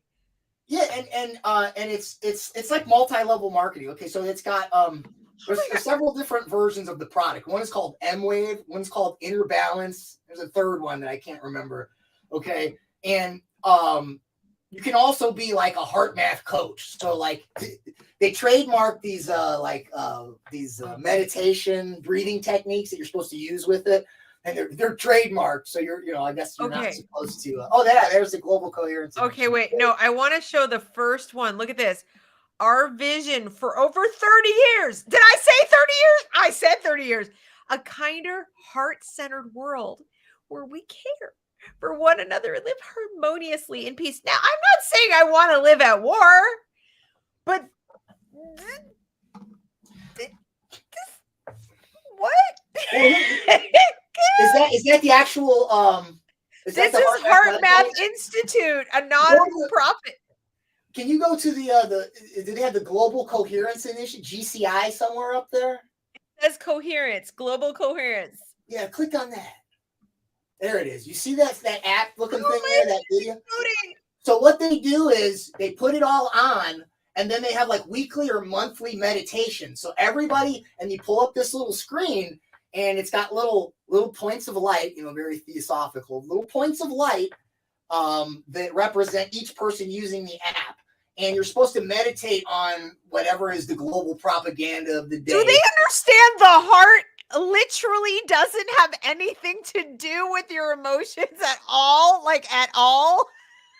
Well, I think they, if you think about, I'm just thinking about this in terms of, I've done martial art for many years, right? Like obviously, if your heart's going up, you might be scared or frustrated. It's reflecting it. It's not correct, right? Like if my heart is high and you had no other metrics other than the heart rate, you might not know, am I scared or am I angry?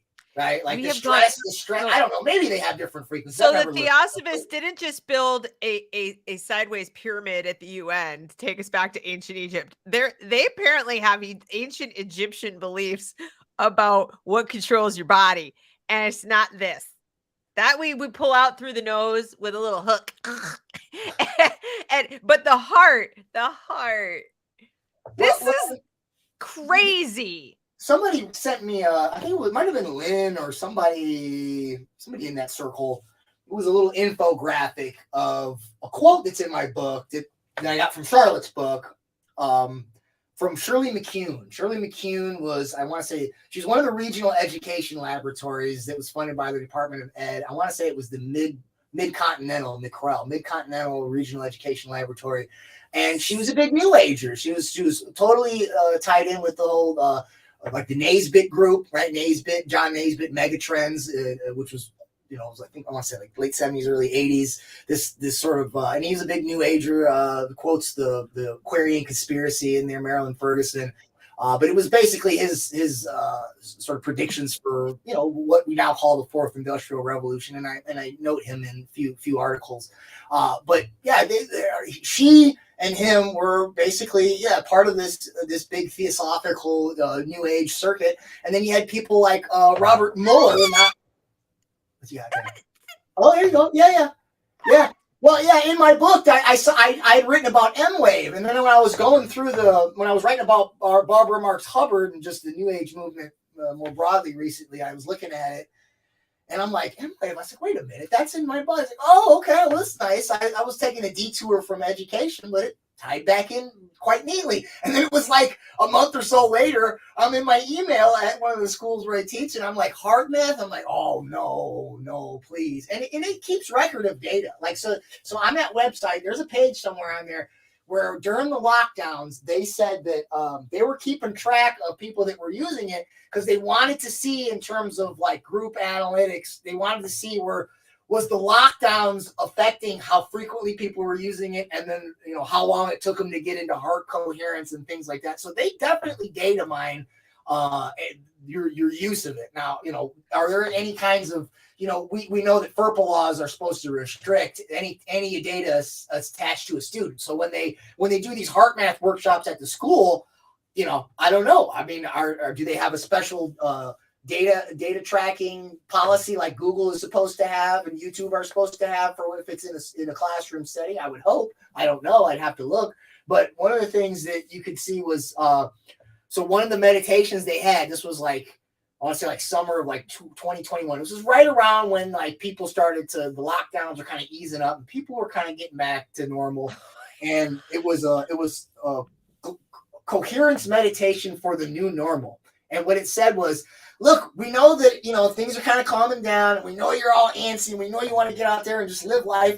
But remember, you're responsible for, the collective, your neighbors and everybody. So don't get too excited and just run out there and be all willy-nilly. We need to sit here and collectively meditate and focus on channeling the patients to stay locked down a little bit longer. So they literally had a global meditation where they got everybody into this coherence to basically, meditate themselves into complying with lockdown. Okay. Okay. I'm sorry. I'm having like a small breakdown over here. I'm sorry. I never heard of this. I do this stuff like every day. I research all I apologize, audience. I'm very, very sorry. But what the hell? Have you seen the Brain Co before? Have you seen the Brain Co headband? No. Look that. I don't want to. I'm sorry. You sound so distraught. But I mean, since you're doing, we're doing visuals for the audience. Do I go to a different website? Do this. Just go to you can just do a search engine, or you can go on YouTube and just type in Brain Co. China WSJ for Wall Street Journal.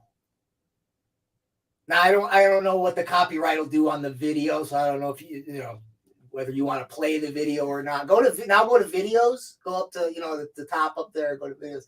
Yeah, you see the one in the upper left-hand corner where the kids with the headbands on? That's the Brain Co. And if you want, okay. I don't know if you can get away with playing it for a few seconds, but you can. You want to. Let's see if it will. 是表示你的专注力显示得很高。 Teachers at this primary school in China 蓝色是走神了， know exactly when someone isn't paying attention. 白色就是你可能跟网络还没有连接好。 These headbands measure each student's level of concentration. The information is then directly sent to the teacher's computer and to parents. Okay, I'm done. That's all I need. That's all I need. I don't want to get a strike, but my God. And and for your audience, y'all check that out. Why? It's only like 20 minutes. Because when you hear me talk about it and you don't see it, first of all, it sounds crazy. It sounds like it's way in the future, right?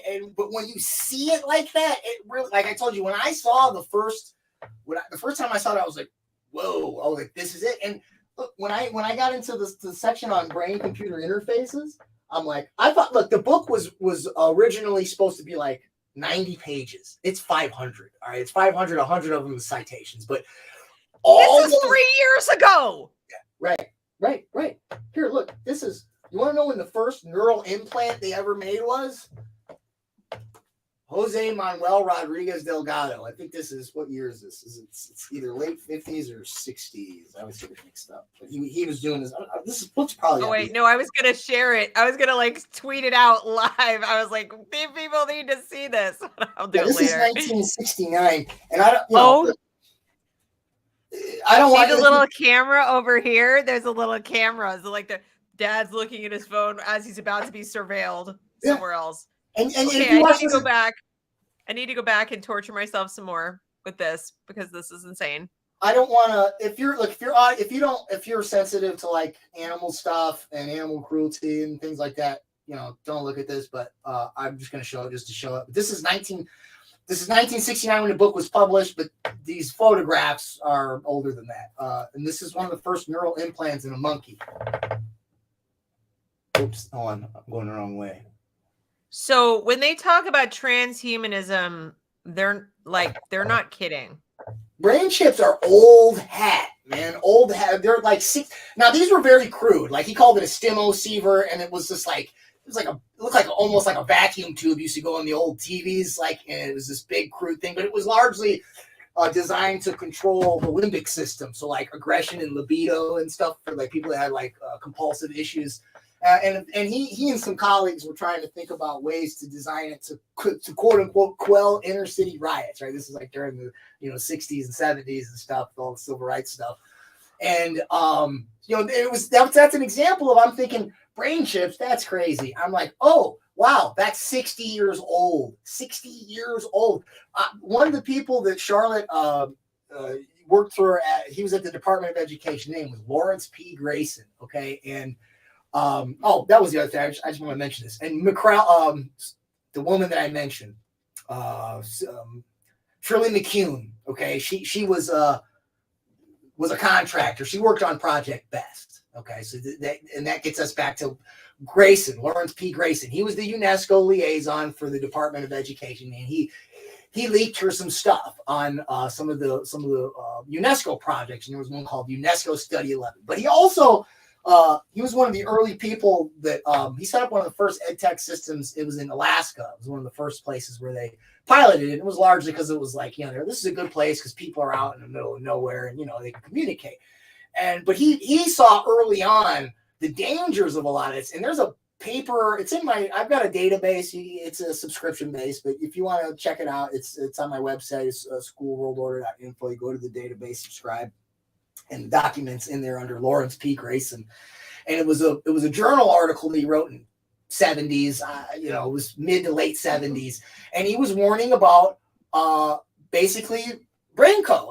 Back then, it was there's different versions that they use to data mine the EEG. So there's like transcranial stimulation. There's fMRI. It's functional magnetic resonance imaging. And there's others. There's a couple others. They all sort of work on similar mechanism. I can't remember which one. Looks like a Bond villain. Looks like a Bond villain. This is the founder of Heart Math Institute. What's his name? I can't see that. Doc Childra, a global authority on reducing stress. They have there's a board. If you go to there's like a these board. Are their executive. Oh my God, they all look like they're all like. A lot of them worked for one of them, Greg Braden was on the board, one of the boards. Greg Braden, I guess he used to work for Martin Marietta, which is now Lockheed Martin, in other words, defense contractor. There was other guys. It was either Dean Radin or I can't remember. I want to say it was Dean Radin, but it might be a different guy. And he worked for like DARPA and AT&T. All of the people that are on the boards there either have deep new age ties or have other ties to working for big tech or sometimes military. So I think that ought to give you a little extra concern, or a little, might slow you down into hooking up your we are honored to be on this journey with you. We are creating together, which is the goal for collective humanity. No.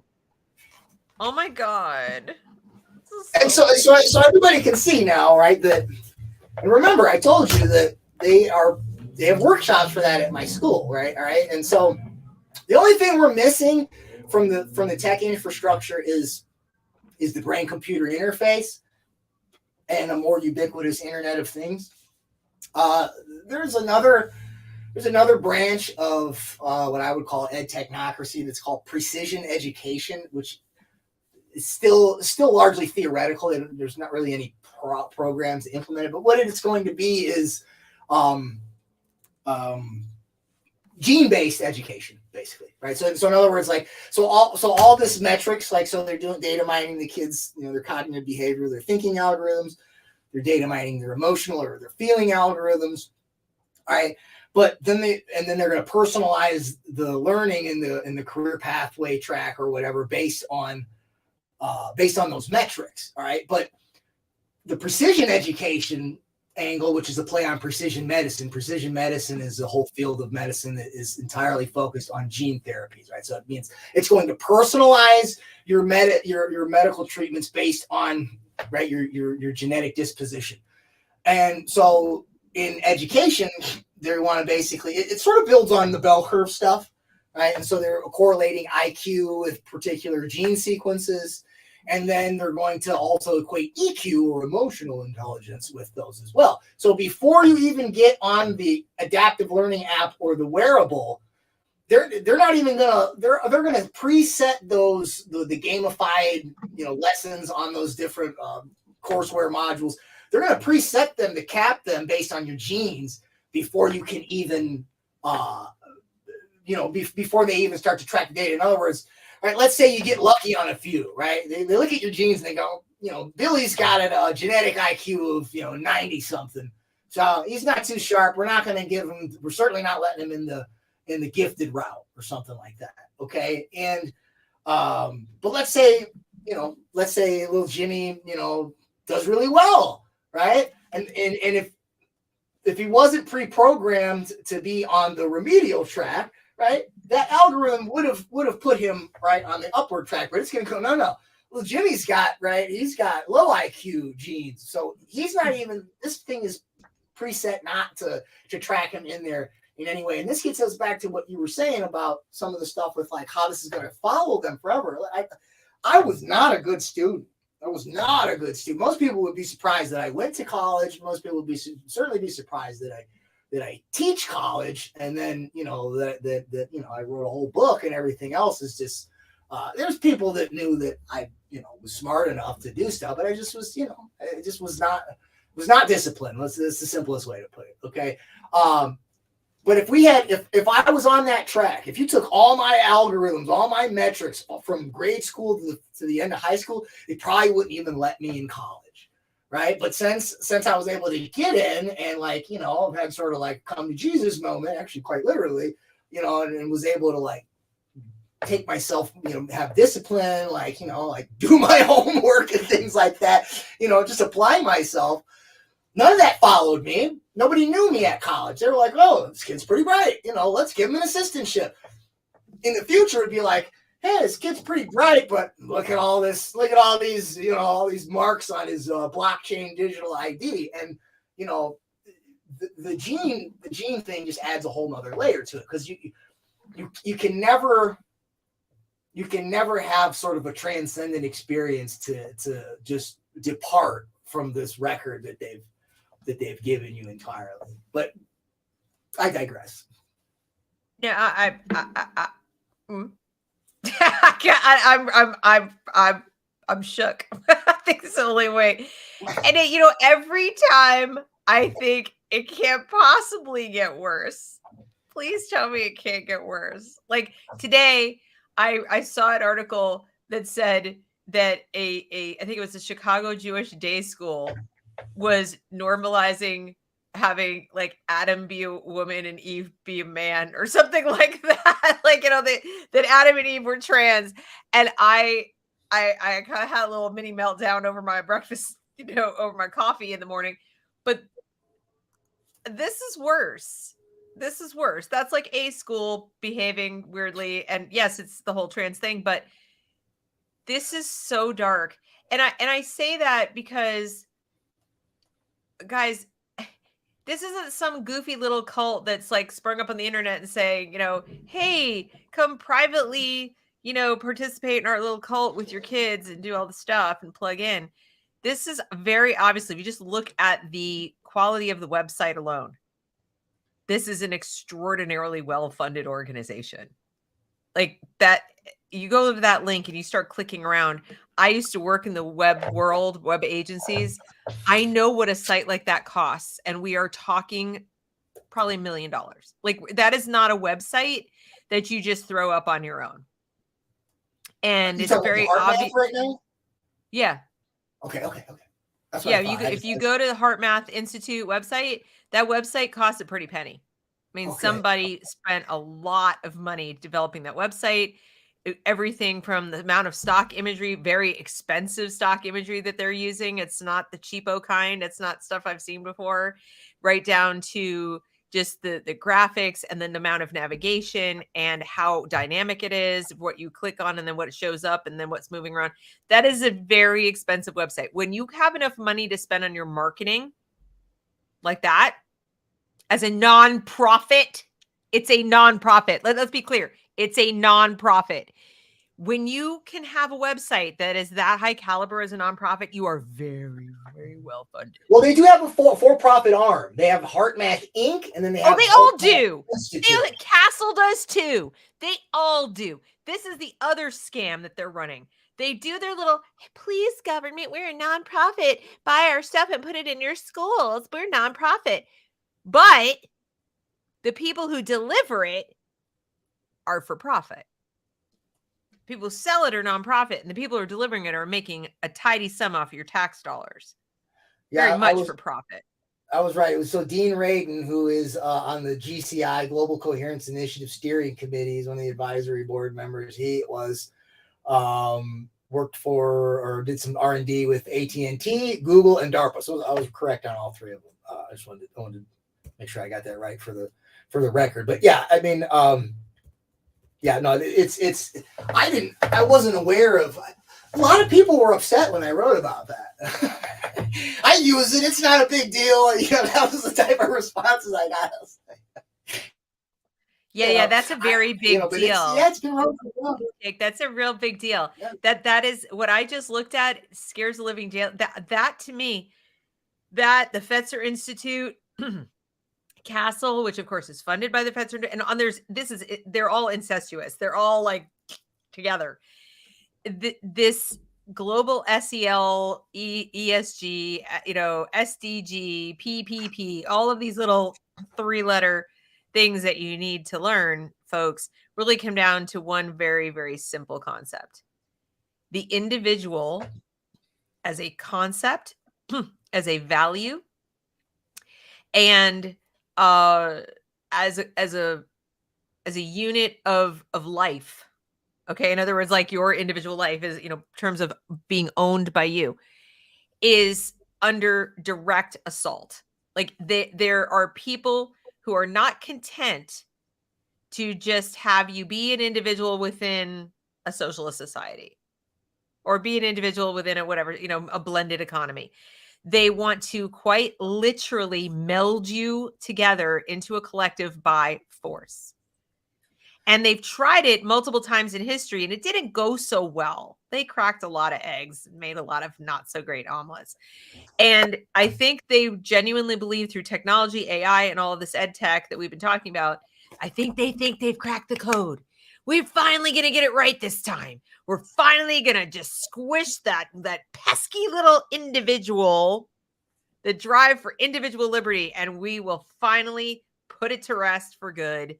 And we can have our platonic, whatever it is, society that we want to have of technocratic kings and have our little worker bees. And obviously they've never read, H.G. Wells' Time Machine, or they saw Aldous Huxley as an instruction manual or whatever.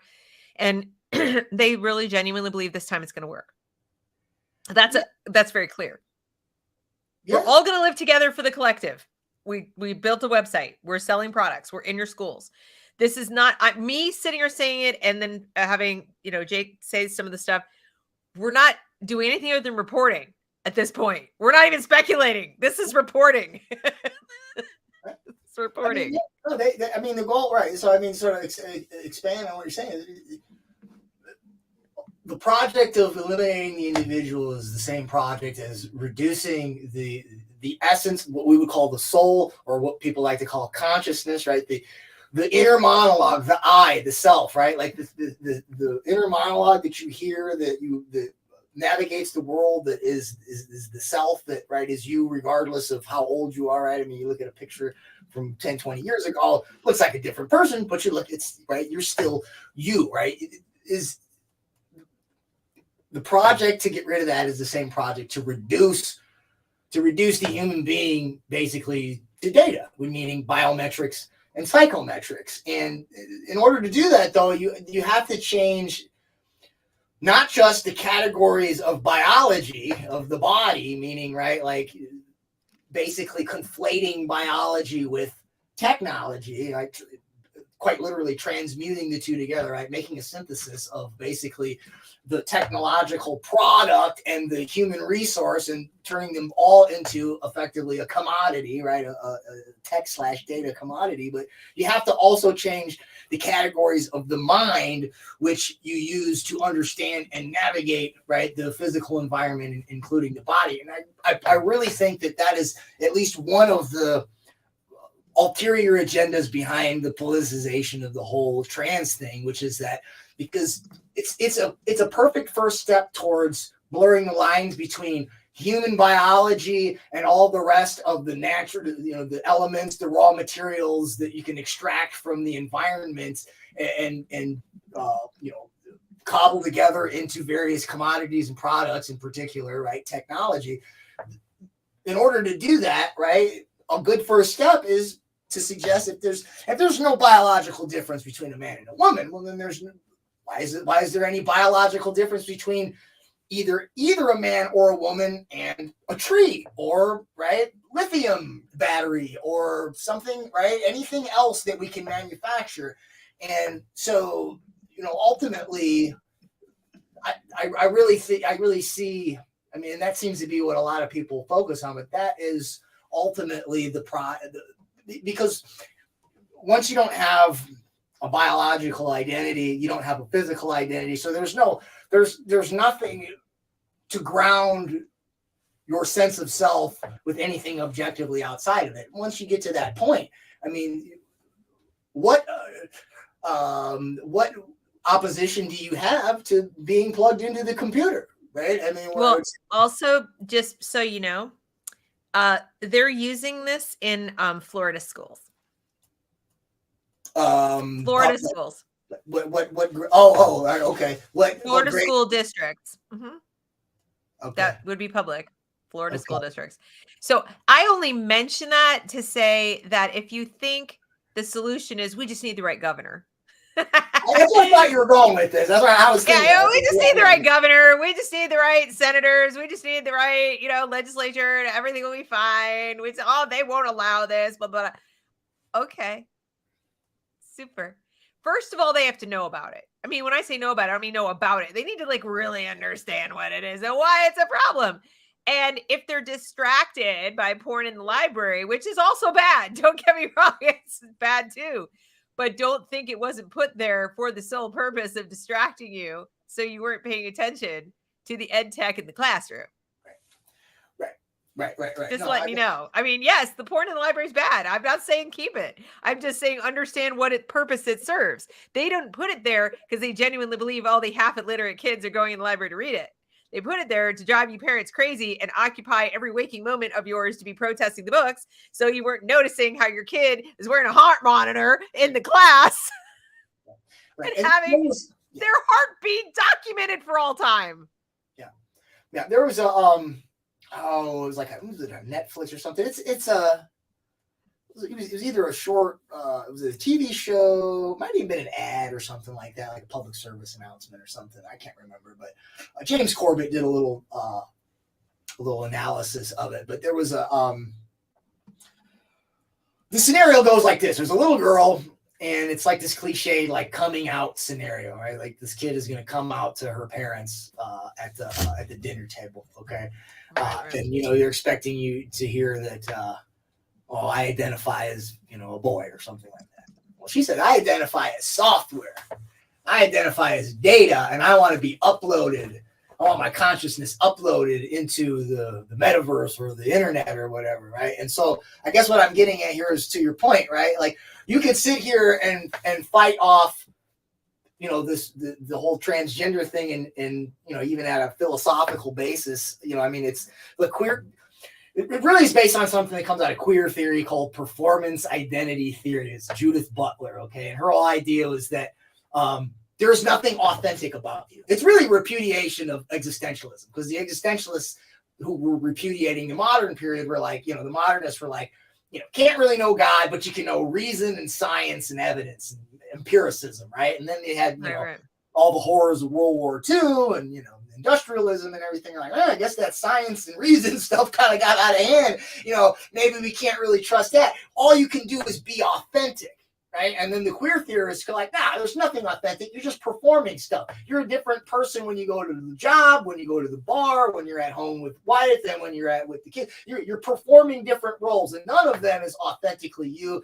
And there is no authentic you that transcends all of them, right? And so the idea here is that you are only what you perform, or another way to say it is what you identify as. And philosophically, in the realm of queer theory and transgenderism, look, you can transfer that over just to this whole move towards this internet life, this metaverse, wearable, digital, implantable, new conception of identity. You're going to end up at the same place, right? So while you're sitting here fighting off, the identity politics of transgenderism, and you're not paying attention to the kid over here, they might one day say, I identify as software, right? You prevented them from identifying as something other than their biology, perhaps through, with your, interventions there. But, I think that the end category ultimately is the transhuman category, not the transgender category. Oh, 100%. And there have been people saying it. James Lindsay's been saying that. A lot of people have been saying that. But I guess what was still missing for me until this conversation, and thank you for being here and thank you for educating us. What was missing was like a missing link. Like, how are they going to get us from there to there? You just did it. Thank you.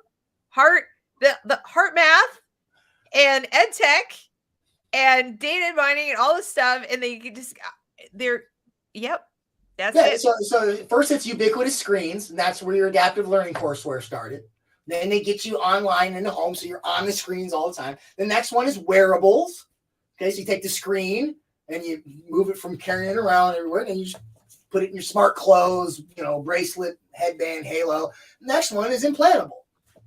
And then that's when you get to your brain-computer interface, or eventually, people like Kurzweil speculate that if and when they get their nanotech, engineered properly, that you would, instead of just like a crude, neural link in the back of your head with a Wi-Fi router or whatever, you'll have nanobots all through the bloodstream, all the way through the rest of through the body. And so that's sort of the progression. But in the meantime, as we mentioned, right, like, if we all thought classically, right? We had like law of non-contradiction, right? Like, man is man, woman, like, what I mean? Man is not a woman is not a man, right? Like law of excluded middle, things like that. Like, it's going to be really hard to say like, hey, a man is a computer, right? People are like, no, man is not a computer, right? But so as they build the infrastructure and they incrementally move from screens to wearables and implantables, what they have to do is change, right, the categories of the mind, right, the belief system, the a priori philosophies. Ultimately, what you or I might refer to as, the religious or the spiritual aspect of the self and the conscious. They have to change those categories of the mind to not to necessarily comport with this new transhuman identity, but just to invert them enough to where you're basically open to anything that comes down the pipe, like where you're basically sort of a passive vessel, right? And so basically to remove any sort of binary categories, whether it's biological, gender, or anything, class, left, right, all, and so both of those things are sort of moving together. And the end game is so basically we'll all be bots. Yeah, well, yeah. I mean, and that's what I was eating with the whole, post-human thing is like, the point at which we have, merged with AI will be the point at which, yes, we effectively are. It's not that we have become something else. It's just like we've been replaced. Like, the whole paradox of the, it's sort of the cliched thought experiment of you've got this boat, and if you replace one board at a time, right? It's the old boat, and it's got one new board, and then it's the old boat, and eventually you replace all of them. Looks exactly the same, maybe, right? Maybe can do the same things, right? Maybe this new creature has eyes and a face and hands and things like that, and maybe it looks and sounds and does things like us. But it's entirely silicon, and it's entirely on a determinist set of algorithms. It's not conscious in the way that we are. And, effectively, we don't actually evolve. We just sort of fade out. We become the bots, basically. We become the robots. Well, I have to thank you, because you, in addition to educating us, you have given me something to die for. No, I'm kidding. No, what I mean by that is, I'm getting on in years. Somebody described me on the internet as looking a little long in the tooth. Somebody who didn't like my politics said I looked a little long in the tooth, and I was like, all right. But I'm now less sad about that. I'm less sad about the fact that I will not be long on this planet, because I don't think I want to live in that world. I don't. I don't. I'm already looking at the brutalist architecture that is dominating the landscape. I'm already looking at the hideous excuse for art and fashion, and and even what's being put out as masquerading as entertainment. And I'm like, I'm good. Like, I got my old books, and I got my old stuff, and my old movies, and my old, and I'll just keep on rewatching that stuff. And then when it's my time, I'm not going to be too bummed out about it, because while the world's a beautiful place, in terms of living and existing in the society that you describe, I fear for my kids. I don't know what to tell them to do. I really don't. I hate to sound so defeatist, and people are like, what do we do, Deb? What do we do to stop it? And I mean, that'll be my last question for you, because we've been on, going at this for quite a while, but we can't stop it. That's clear. So what can we do to throw sand in the gears to make it harder and harder for them to achieve their ultimate goal, so maybe they quit, or it becomes an untenable situation, except for in their narrow little sphere or whatever, and we can still carve out an existence for ourselves in reality land? Like, can we still maintain a place called reality land, and we want to go live there, and we'll live there? Yeah, I mean, I don't know. When I wrote the book, this is before lockdowns, and I'm a public educator, and was hoping that there might have been a way to reform things from the inside. I thought I had time to sort of, get this message out, and would sound crazy for a while, but slowly I would start to sound less crazy, and then people were like, huh, okay, and then they'd pick up, and then we got here so fast, and everything happened so quickly that, and I just watched how there was like no, very little resistance at all. It was really frightening. But I had a set of, sort of like, it's like a 5-point program, in the book. And so one of them was, had to do with, no public-private partnerships as far as, schools go. Okay. So you have to separate the public from the private. Okay. And then this, I think, is still viable. I don't think there's going to be a silver bullet, right? It's going to be a lot of different things that all need to be happening at the same time from different angles. And it's going to be a slow process, right? It's like turning around an aircraft carrier, right? Like to even get it moving 90 degrees off trajectory is going to take a while forget 180. Okay. So one is to separate the public from the private. The other one is, as long as to the extent that we're going to use technology to learn, we need to make sure that there's no data tracking involved. Certainly no biometrics, no psychometrics. Obviously, basic tech is going to need some kind of cookies just to communicate through the internet. So, but nothing that could be used to create any sort of profiles, psychological or otherwise. Okay. Those were the main two. Another one was to, remove any forms of behavioral ed psych, basically all behaviorist conditioning methods, right? And that doesn't just mean through algorithms and ed tech. That also means like the old school, just the basic punishment and reward system they had with like gold stars and detentions, and this sort of extrinsic reward system to sort of motivate students to basically comply with authority, not to actually follow their own curiosity. Exactly. Cultivate creativity and learn things. And then the last one was basically a 2-part, and that was classical method, return to the classical method. So it's, the triviums, grammar, logic, rhetoric is the basis, and then you have your quadrivium to build off of that. Should be grounded in civics and history, not social studies and critical theory, obviously. And so the civics, the historical grammatical method means that we're learning we're learning the history of philosophy and metaphysics not anachronistically. Like you go back to the performance identity theory. I took a class in college on Restoration 18th century literature. The teacher taught the entire thing through performance theory. Didn't know anything about Judith Butler at the time. Learned about Judith Butler later, and was like, "You just taught me an entire, a literary period through an anachronistic lens of queer theory that nobody had believed back then. And if they thought anything like it, they didn't call it that, and never told me that they were having me interpret it through the right." So this is why it needs to be the historical grammatical method. Meaning, when you study literature, you study it. What do the words mean in the historical context? Okay, you need to understand the history of philosophy for that, and then hopefully that can translate into enough civic knowledge to be able to do things like go to the school board. Even though I have been promoting since lockdowns that we need to get out of the public schools, okay, and do some sort of a homeschool or a co-op or a pod. Find some people in your neighborhood, maybe just as different families get together and help each other. Or maybe you can find someone like me or another educator that might come and tutor and help where you fill in some of the gaps.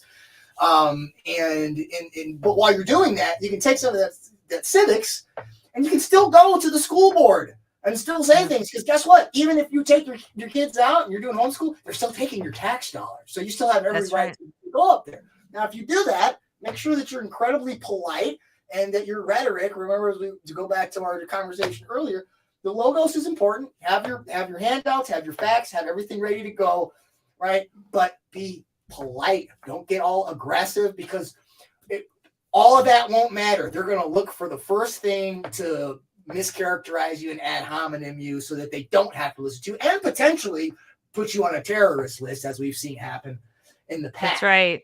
That's right. I've told people, I've said, pick your battles.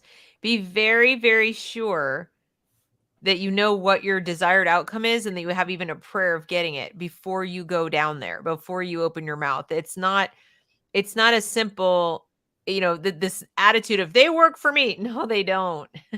They don't. I'm sorry. They don't in any real sense, and they don't in their own minds. They don't. So they're not going to see it that way. The days of, I'm the customer and because I'm the taxpayer, that's, I don't know that ever was true, but it's definitely not true now. Yeah. When you're talking public discourse, especially, at the level of, school board or anything, town hall meetings, at least in this present era that we live in, it is my opinion that winning the ethos and the pathos is more important than the logos. You have time to prove the logos. Logos is what it is. The first time that you do anything, it doesn't even have to be anything that's like the wrong tone, the wrong facial expression. You have to be very careful. But the first time you do anything that they can pull out and try to characterize you, the logos is gone. They'll never listen to it again. But as long as you don't come off as the aggressor and the villain for in whatever category, as long as you don't cross that line, you have more time to go back to the facts, to go back to the research, to go back to the data, right? And so that's going to be the most important thing as far as. But I don't think necessarily that if we were all to just stay in the schools and go up to the school board meeting and say, I don't like this, they're not going to listen the same as if you take everybody out first, because in the meantime, they already got the money. And with the in loco parentis, statutes or stipulations, basically, every time the kid goes in there, the way they see it is you don't really have a say in the meantime. So you need to sort of vote with your feet and your dollars. So you need to take the money away from them by going to the homeschool. You get out of the curriculum, so you're protecting the kids from the data mining and all the other radical stuff. But in the meantime, then you're going to the school board meeting, and you're also maybe trying to get elected or getting them to maybe change. And you can use that. You can say, hey, look, maybe we'll come back if you stop data mining and you stop doing these things, and that's those two things happening together, I think that's the first step. And, it'll be a long time coming, but, when you do the homeschooling again, no vouchers, no ESAs, no tax credits. And try to avoid tech. Yes, that's the other one. Or at least like you're saying, use tech that isn't gathering your data. That's like it's more where you just, maybe you're using it to organize something, but you're basically reading books and things like that. Don't let it feed you information, because then it's collecting every keystroke, everything your kid does. It's collecting what they're reading, what they're studying, what their answers were, how long it took them. Even things like Khan Academy. I know people are like, oh, I love Khan Academy. I'm like, you do realize Khan Academy is gathering all the same data, and they're actually seeing like how well did the kid do and how long did it take and how many practice tests did they have to take. They're collecting all that. Nothing is free. The idea that this is free, it's not free. You're paying with data. Data is like gold. It's extraordinarily valuable. And the people who collect it. You can assume that if it's free, you just got to ask yourself, well, then how do they fund what they're doing? Exactly. Right? They're funding it somehow. They're not just doing it out of the goodness of their hearts. There it is. So Khan Academy is. Oh, I'm sorry. I was going to say Khan Academy. I just wanted to double check before I open my mouth. It's part of the UNESCO Global Education Coalition, and that is. It was a distance learning initiative that was set up during lockdowns. So there's a bunch of different companies that partner with it. Education International promotes it. I'm trying to see. I got my database up here. So other members of the UNESCO Global Education Coalition include Blackboard, Chainlink, Facebook, Google, Khan Academy, McGraw-Hill, Sesame Workshop, Salesforce again, Microsoft, Huawei, which is a Chinese big tech company, Verizon. Yeah. Okay, so Khan Academy. I mean, you just have to think about it. It's like, are these the people you want teaching your kid?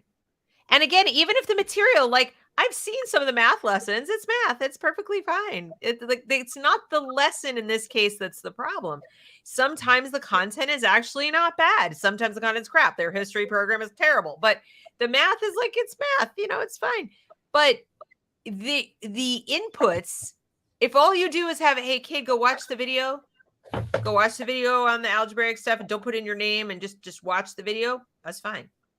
But you create an account and you start doing the tests and the practice tests and working through a course like that, that's a problem. And they give out badges too. Oh yeah, so they want you to come back. I want this badge and that badge and the other badge. Well, and those will be used for eventually. I mean, eventually they'll go on the blockchain, but those are going to be used for like when we talked about the ESG part of the future voucher system, right? Where like, did you recycle today? Did you eat your vegetables? You got your competency badge, right? Right. How many times did mommy and daddy eat beef this month? I'm just waiting till they start deputizing the children like Mao, like little Maoists, to give a report on their parents' consumption of things they're not supposed to consume. I think they used to have. I think I remember a thing like that when I was a kid. It was like you write tickets for like running the water to shower or something like that. Mm-hmm. I remember something vaguely like that years ago when I was still in high school. They do it now. I've had friends tell me that their kids come home after the climate change lesson and start thinking, why do we have to have a car anyway? Yeah. Why can't we have a Tesla? Why do we drive this gas car? It's terrible. I mean, I've had friends tell me that one woman said her son was like losing sleep over the fact that they actually have like a gas powered car.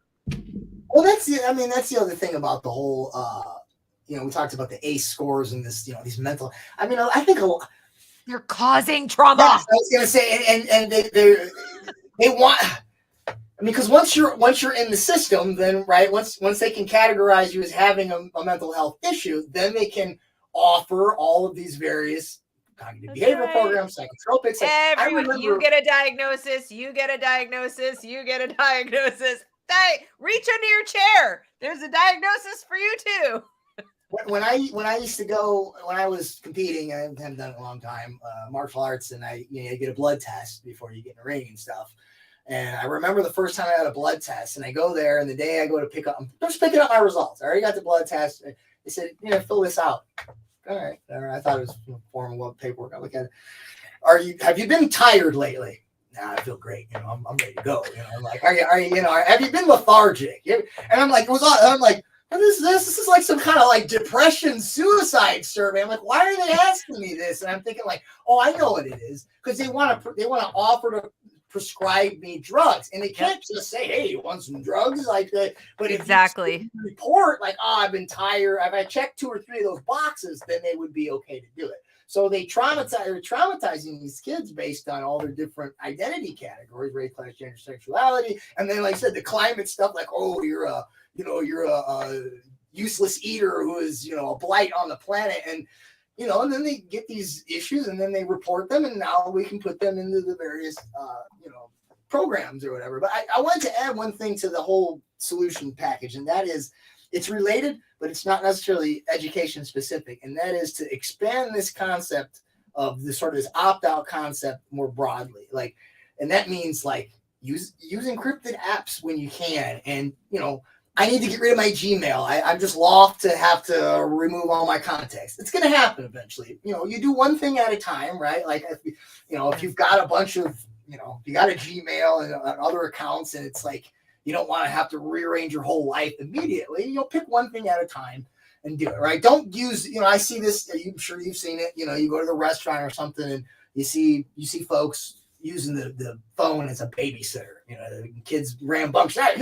Oh yeah, that's terrible. Phone, and so it's just like in general, right? Like, read the privacy statements. Don't use things that track you. If there's a way to encrypt it, encrypt it. If there's a way to use an app that doesn't track you as much, and just in general, screen time, less and more human relationship type stuff. I know that sounds kind of quaint, but I mean, this whole thing is entirely dependent upon and fundamentally driven by our compliance.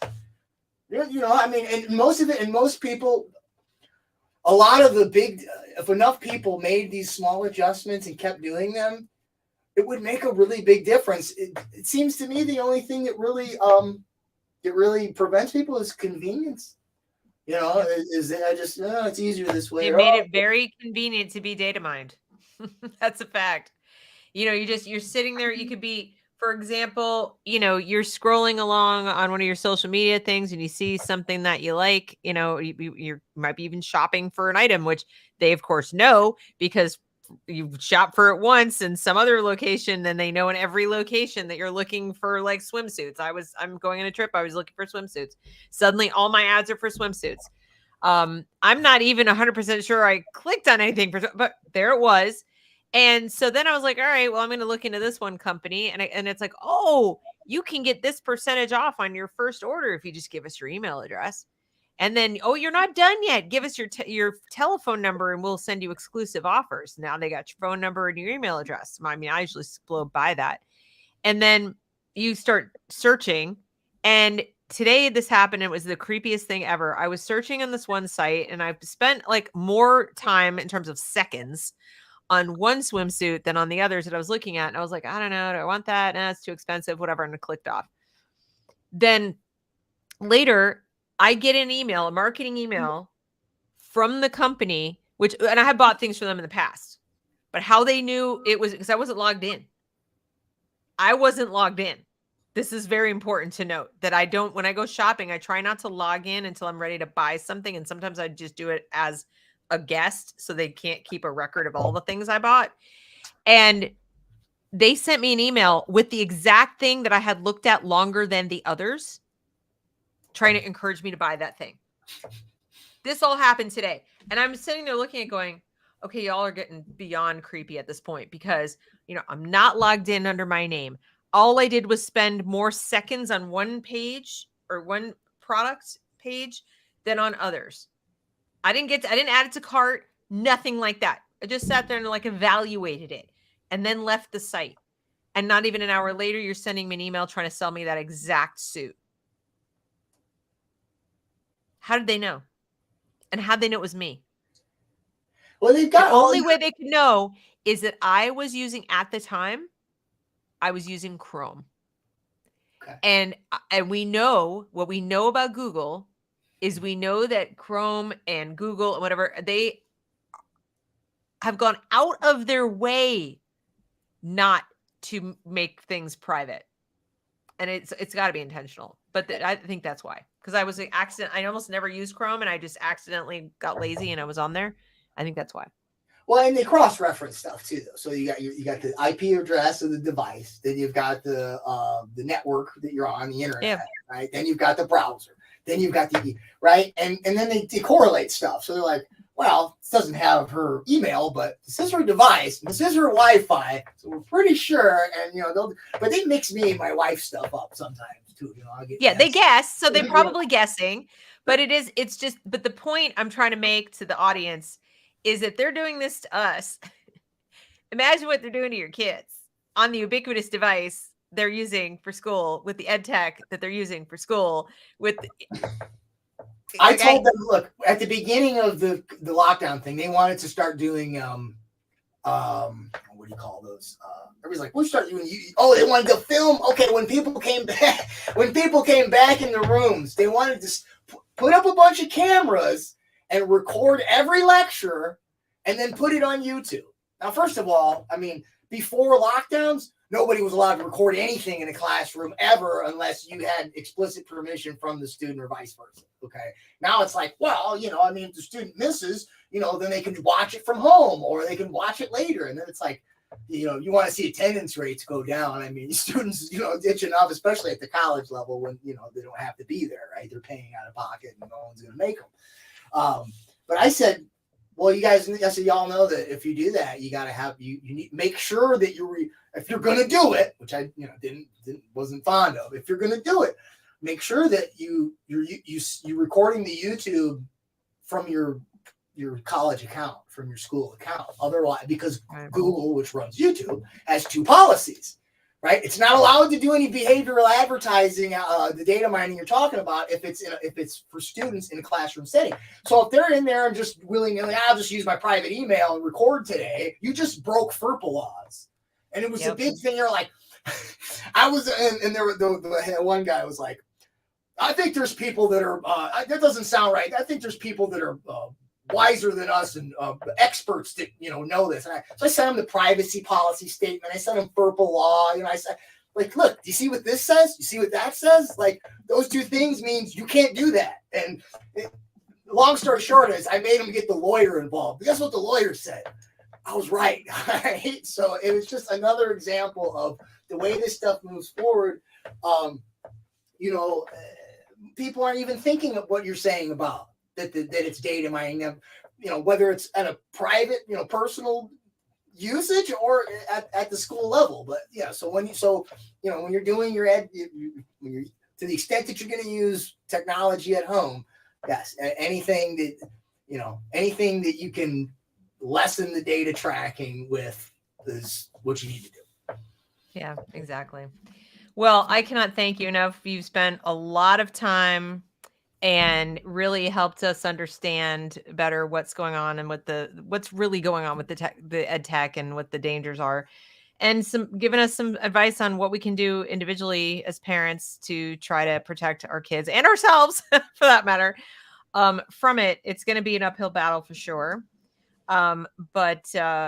So where can people best find you if they want? I mean, their book is School World Order. You can see it up on the shelf behind them. You can purchase the book and read more about this, but where can they find you if they want to get in touch or want to learn more? Your website, the best way, I think? What's the fastest way? Just go to schoolworldorder.info, and then it's got links to all my social media at the top and the bottom of every page. Okay. I write for Unlimited Hangout almost exclusively now, so but okay. I don't update my website as frequently as I'd like because I'm super busy being an adjunct and doing this on the side. So, if you want to keep up with my articles, check out Unlimited Hangout. Otherwise all the links, including for my book, are on my website. Awesome. Well, thank you very much. I really appreciate it. Thanks to everybody who watched. If you're watching the replay, thank you very much. Please like, share, and subscribe, and we'll catch you next time. Bye-bye. Thanks.